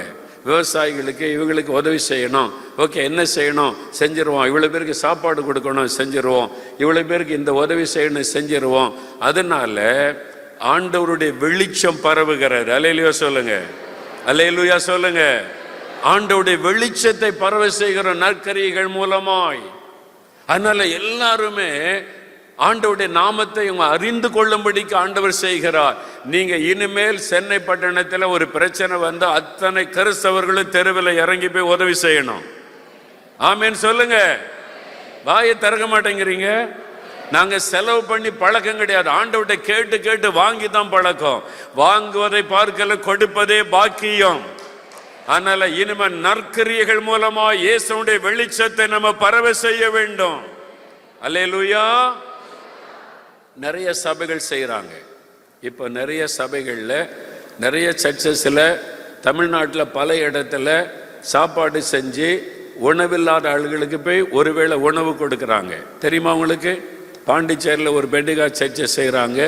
தமிழ்நாட்டில் சில மாவட்டத்தில் சிட்டியில் இருக்கிற சில சபைகளில் அந்த பாஸ்டர்மார்கள் சமையல் பண்ணி பொட்டலம் போட்டு 50-100 பொட்டலம் போட்டு தெருக்களில் போய் சாப்பாடு இல்லாமல் படுத்து கிடக்கிறவங்களை தட்டி எழுப்பி சாப்பாடு கொடுக்குறாங்க. இது ஆரம்பித்து விட்டார். எல்லா சபையும் செய்ய ஆரம்பித்தா தமிழ்நாட்டில் ஒரு ஆள் கூட பட்டினியோட படுக்க போகாது. சபைகள் மாத்திரம் எழும்பினாலே போது தமிழ்நாட்டில் இருக்கிற எல்லாருக்கும் ஆகாரம் கொடுக்க முடியும். ஆமேன் சொல்லுங்க. அந்த சாட்சி வர வேண்டும். அதனால நற்கிரியைகள் செய்யணும். ஆண்டவரே நான் என்ன செய்யட்டும்னு கேளுங்க. ஒவ்வொருவரும் நான் என்ன நற்கிரியை செய்வது, நான் ஏதாவது நற்கிரியை செய்யணும். சபையில் அறிவிப்பு கொடுத்தா உடனே வந்து நிற்கணும். சர்ச்சில் சொல்கிறாங்க வாங்க இந்த மக்களுக்கு உதவி செய்யணும்னு சொன்னால் நீங்கள் உடனே வந்துடணும். என்ன செய்யணும் பாஸ்டர், நாங்கள் செய்கிறோம், எங்களை அனுப்புங்க, நாங்கள் செய்கிறோம், எவ்வளோ பணம் வேணும், அரிசி வேணுமா, பருப்பு வேணுமா, நாங்கள் வாங்கி தர்றோம், அந்த மாதிரி வந்துடணும். நம்ம எல்லாரும் சேர்ந்தபடி செய்யும்போது ஆண்டவருடைய வெளிச்சம் பரவும். அந்த வெளிச்சம் பரவினால் இந்த தீமையாக இருள் அழிந்து போகும். அல்லேலூயா சொல்லுங்க. எல்லாரும் எழுந்து நிற்போம். எல்லாம் எழுந்து நிற்போம். ஜெபம் பண்ணி நான் முடிக்க போகிறோம். 3 காரியங்கள் ஆண்டவர் நமக்கு சொல்லி இருக்கிறார். ஒன்று, நீங்கள் இந்த உலகத்திற்கு வெளிச்சம், நீ ஒளி வீசணும், நீ வெளிச்சமா இருக்கணும். நம்ம எல்லாரும் சொல்லணும், ஆண்டவரே நான் வெளிச்சமா இருக்கணும். இருக்கிற பகுதியில், எங்க தெருவில், எங்க கிராமத்தில், எங்க ஏரியாவில், நான் வேலை செய்கிற இடத்துல என்னை பார்க்கிறவங்க இயேசுவை பார்க்கணும். நான் இயேசுவை வெளிப்படுத்தணும். நான் எப்பவும் சந்தோஷமா இருக்கணும், மன மகிழ்ச்சியா இருக்கணும். நான் இனிமேல் துக்கத்தோடு இருக்கக்கூடாது. இயேசு சந்தோஷம் கொடுக்கிற ஆண்டவர், சமாதானம் கொடுக்கிற ஆண்டவர் என்று எல்லாருக்கும் நான் வெளிப்படுத்தும்படி நான் வெளிச்சமா இருக்கணும். ஆண்டவரே அதற்கு என்னை ஒப்பு கொடுக்கிறேன் என்று சொல்லணும். 2வது, சுவிசேஷத்தின் வெளிச்சத்தை நான் கொண்டு செல்லுவேன். இனி நான் சும்மா இருக்க மாட்டேன். இயேசுவை நான் அறிவிப்பேன். இந்த சுவிசேஷத்தை பரவச் செய்வேன். சுவிசேஷ வார்த்தைகளை எல்லா மக்களுக்கும் அறிவிப்பேன். இந்த வெளிச்சத்தை நான் பரவச் செய்வேன். 3வது, நற்கிரியைகள் மூலமாய் இந்த வெளிச்சத்தை நான் பரவச் செய்வேன். ஆண்டவரே நான் நல்ல காரியத்தை செய்வேன்.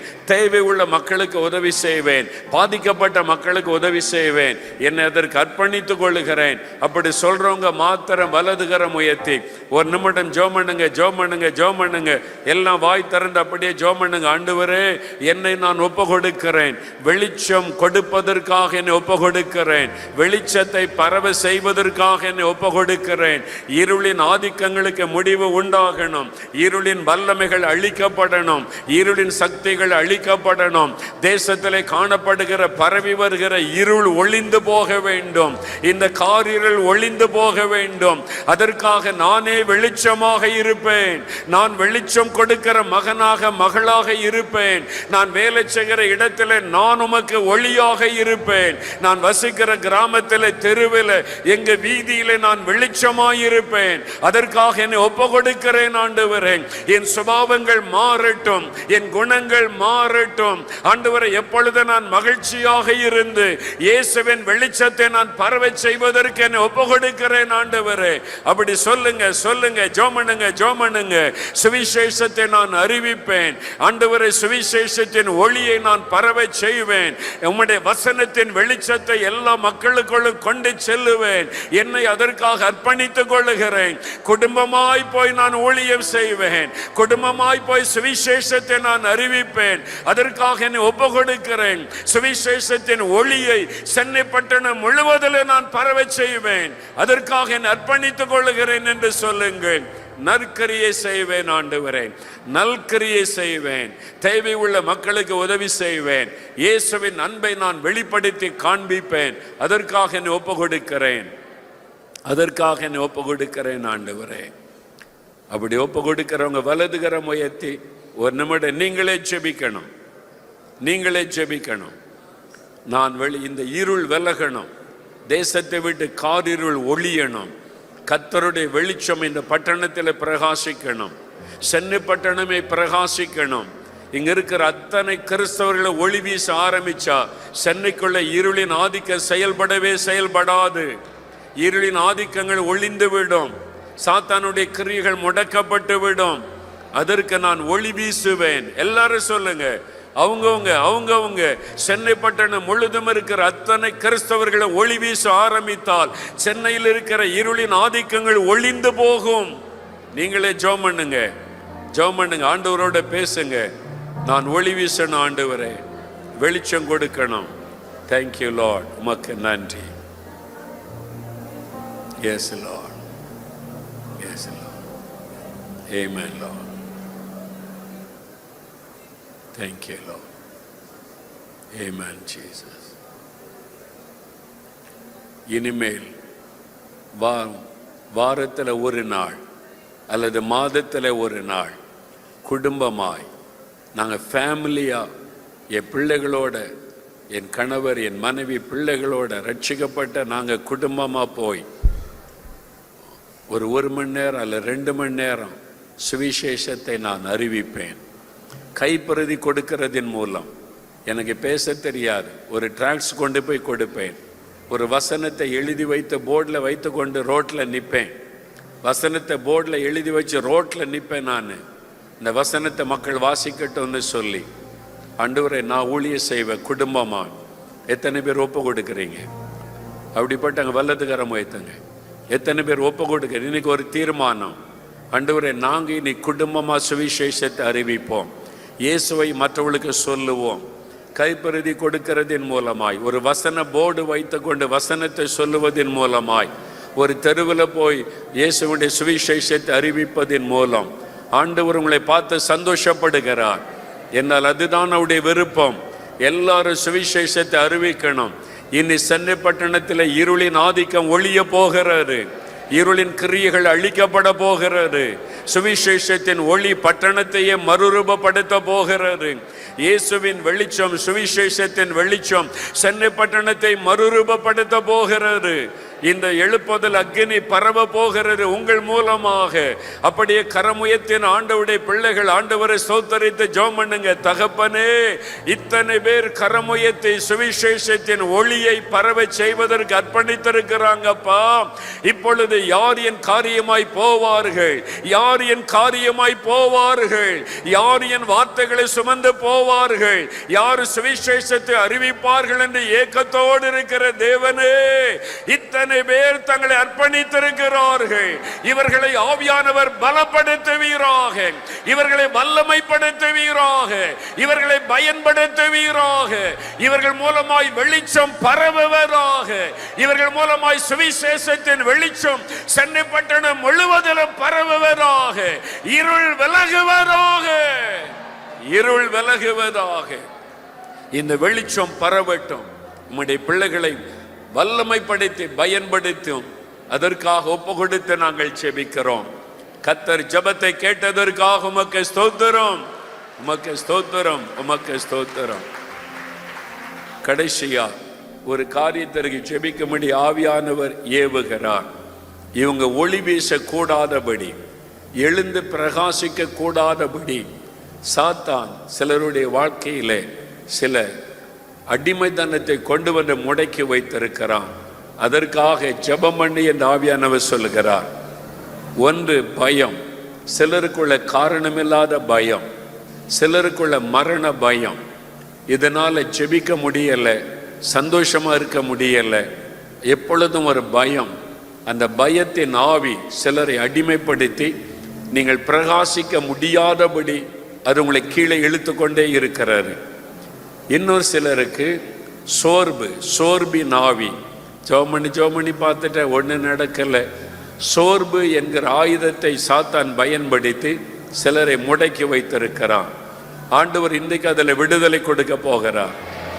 சிலருடைய கவனிங்க, சிலருக்கு பலவீனத்தின் ஆவி உங்களுடைய சரீரத்தை தாக்கி நீங்கள் ஜெபிக்க முடியாதபடி, முழங்கால் படியிட முடியாதபடி உங்களுடைய சரீரத்தை பலவீனப்படுத்தி உங்களை முடக்கி வைத்திருக்கிறான். இன்றைக்கு அந்த கட்டுகள் அறுக்கப்பட போகிறது. ஆண்டவர் அதில் விடுதலை தரப்போகிறார். ஆவியானவர் சொல்லுகிறார், இன்னும் சிலருக்கு லௌகீக கவலை பாரமாய் உங்களை அழுத்துகிறாரு. கடன் பிரச்சனை, பிள்ளைகளுடைய படிப்பின் காரியம், பண தேவைகள், லௌகீக கவலைகள், அது பாரம் உங்களை அப்படியே இழுக்கிறது.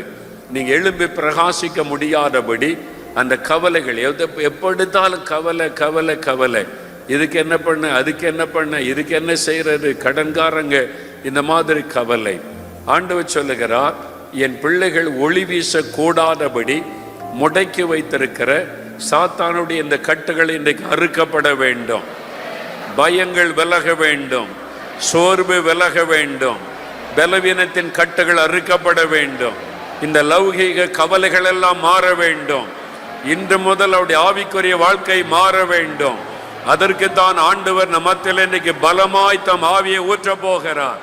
இது ஒரு விடுதலையின் நேரம். இது நீங்கள் விடுதலை பெற்றுக் கொள்ளுகிற நேரம். நீங்கள் எழுந்து பிரகாசிக்க கூடாதபடி உங்களை முடக்கி வைத்திருக்கிற சாத்தானுடைய கட்டுகள் அறுக்கப்படுகிற ஒரு நேரம். பயத்தின் ஆவி விலக போகிறது, பலவீனப்படுத்துகிற ஆவி விலக போகிறது, சோர்வின் ஆவிகள் விலக போகிறது.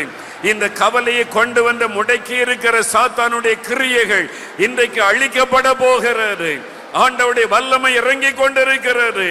தகப்பனே, உம்முடைய வார்த்தையின்படி இவர்களுக்காக நான் ஜெபிக்கிறேன். உம்முடைய வார்த்தையின்படி நான் இப்பொழுது ஜெபம் பண்ணுகிறேன்.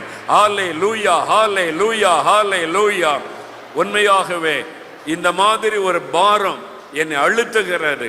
நான் எழும்பி பிரகாசிக்க முடியாதபடி, ஜெபத்திலே வளர முடியாதபடி, சாட்சியா இருக்க முடியாதபடி, ஆண்டவருடைய நாமத்தை மகிமைப்படுத்த முடியாதபடி இவைகள் தான் என்னை அடிமைப்படுத்தி கீழே இழுத்து கொண்டே இருக்கிறது. என்னால் எழும்பி வர முடியவில்லை. எனக்கு ஒரு விடுதலை வேண்டும். இந்த பயத்திலிருந்து, சோர்விலிருந்து, இந்த பலவீனத்திலிருந்து, இந்த கவலையிலிருந்து விடுதலை வேண்டும். அப்படி சொல்றவங்க வலதுகரம் உயர்த்துங்க. அவங்க மாத்திரம் வலதுகரம் உயர்த்துங்க. ஆவியானவர் சொல்லுகிறார், ஆவியானவர் எங்கோ அங்கே விடுதலை. இப்பொழுது ஆண்டவருடைய வல்லம் உங்க மேல இறங்கும் பொழுது கட்டுகள் அறுக்கப்படும், பயங்கள் தானாக விலகி போகும், பயத்தின் ஆவிகள் விலகும், சோர்வின் ஆவிகள் விலகும், பலவீனப்படுத்துகிற ஆவிகள் உங்களுடைய சரீரத்தை பலவீனப்படுத்தி வியாதியின் கட்டுக்குள்ளே வைத்திருக்கிற ஆவிகள் விலகும். தீர்க்க முடியாத வியாதிகள் இன்றைக்கு விலகும், உங்களுடைய கவலைகள் விலகும். அதற்காக ஆண்டவருடைய வல்லமை இறங்கி கொண்டிருக்கிறது. இப்பொழுது இப்பொழுது இப்பொழுது ஒவ்வொருவர் மீதும் கர்த்தருடைய ஆவியானுடைய வல்லமை இறங்கி கொண்டிருக்கிறது. விடுதலையின் வல்லமை இறங்கி கொண்டிருக்கிறது. கட்டுகள் அறுக்கப்பட்டு கொண்டிருக்கிறது. நசரேயனாகிய இயேசுவின் நாமத்தினாலே, இயேசு கிறிஸ்துவின் நாமத்தினாலே பயத்தின் ஆவிகள் விலகுவதாக, பயத்தின் ஆவிகள் விலகுவதாக, சோர்வின் ஆவிகள் விலகுவதாக, அந்த கட்டுகள் அறுக்கப்படுவதாக. பலவீனப்படுத்துகிற ஆவிகள், சரீரத்தை பலவீனப்படுத்தி முடக்கி வைத்திருக்கிற ஆவிகள் இயேசுவின் நாமத்தில் விலகுவதாக. நோய்களை கொண்டு வருகிற ஆவி, வியாதியை கொண்டு வந்து முடக்கி வைத்திருக்கிற ஆவிகள் இயேசு கிறிஸ்துவின் நாமத்தில் விலகுவதாக. கவலைகள் கவலைகள் பாரங்களை கொண்டு வந்திருக்கிற ஆவிகள் விலகுவதாக. ஒவ்வொருவருடைய சரீரத்திலும், அவருடைய ஆத்துமாவிலும், அவருடைய ஆவியிலும் இயேசு கிறிஸ்துவின் நாமத்தில் விடுதலை உண்டாகட்டும். உம்முடைய வல்லமை இறங்குகிறதற்காய் நன்றி. கர்த்தருடைய வல்லமை இறங்குகிறது, கர்த்தருடைய அக்கினி இறங்குகிறது. கட்டுகள் அறுக்கப்பட்டு கொண்டிருக்கிறது. இன்றைக்கு ஒரு விடுதலையின் நாள். நீங்கள் எழும்பி பிரகாசிக்க போகிறீர்கள், நீங்கள் எழும்பி பிரகாசிக்க போகிறீர்கள். அந்த கட்டுகள் அறுக்கப்படுகிறது இயேசுவின் நாமத்தினாலே. அந்த கட்டுகள் அறுக்கப்படுவதாக, சத்தனுடைய கிரியைகள் அழிக்கப்படுவதாக. விடுதலை உண்டாவதாக, விடுதலை உண்டாவதாக. கர்த்தர் கொடுக்கிற விடுதலைக்காக நன்றி, உமக்கு நன்றி. ஆண்டவருடைய பலத்த வல்லமை உங்களை தொட்டு இருக்கிறாரு. இன்றைக்கு உங்களுக்கு ஒரு விடுதலை தேவன் கொடுத்து விட்டார். இனி நீங்கள் எழும்பி பிரகாசிக்க போறீங்க. உங்களுடைய வெளிச்சம் பலமாய் வீச போகிறது. இருளின் ஆதிக்கங்கள் ஒளிகிறது, கொள்ள நோய் ஒளிகிறது இயேசுவின் நாமத்தினாலே. அந்த இருளின் வல்லமைகள் அழிக்கப்பட்டு போனது. கர்த்தருக்கு ஸ்தோத்திரம். தகப்பனே, அருமையான இந்த பிள்ளைகள் ஒளி வீசுவதற்காக தெரிந்து கொள்ளப்பட்டவர்கள்.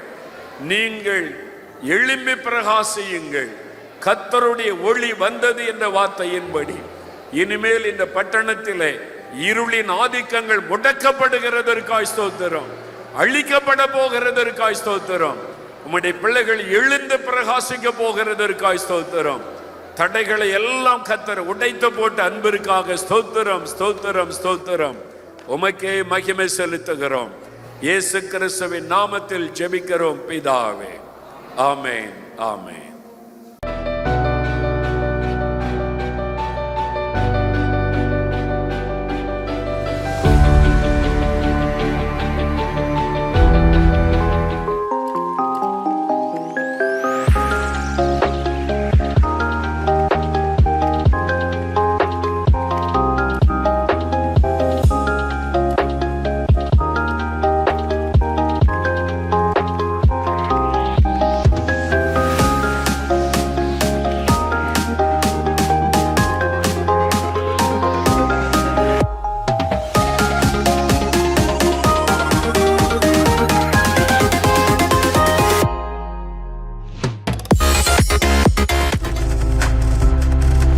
நீங்கள் பார்த்துக் கொண்டிருப்பது உங்கள் ஜாய் டிவி. உங்கள் துக்கம் சந்தோஷமாய் மாறும்.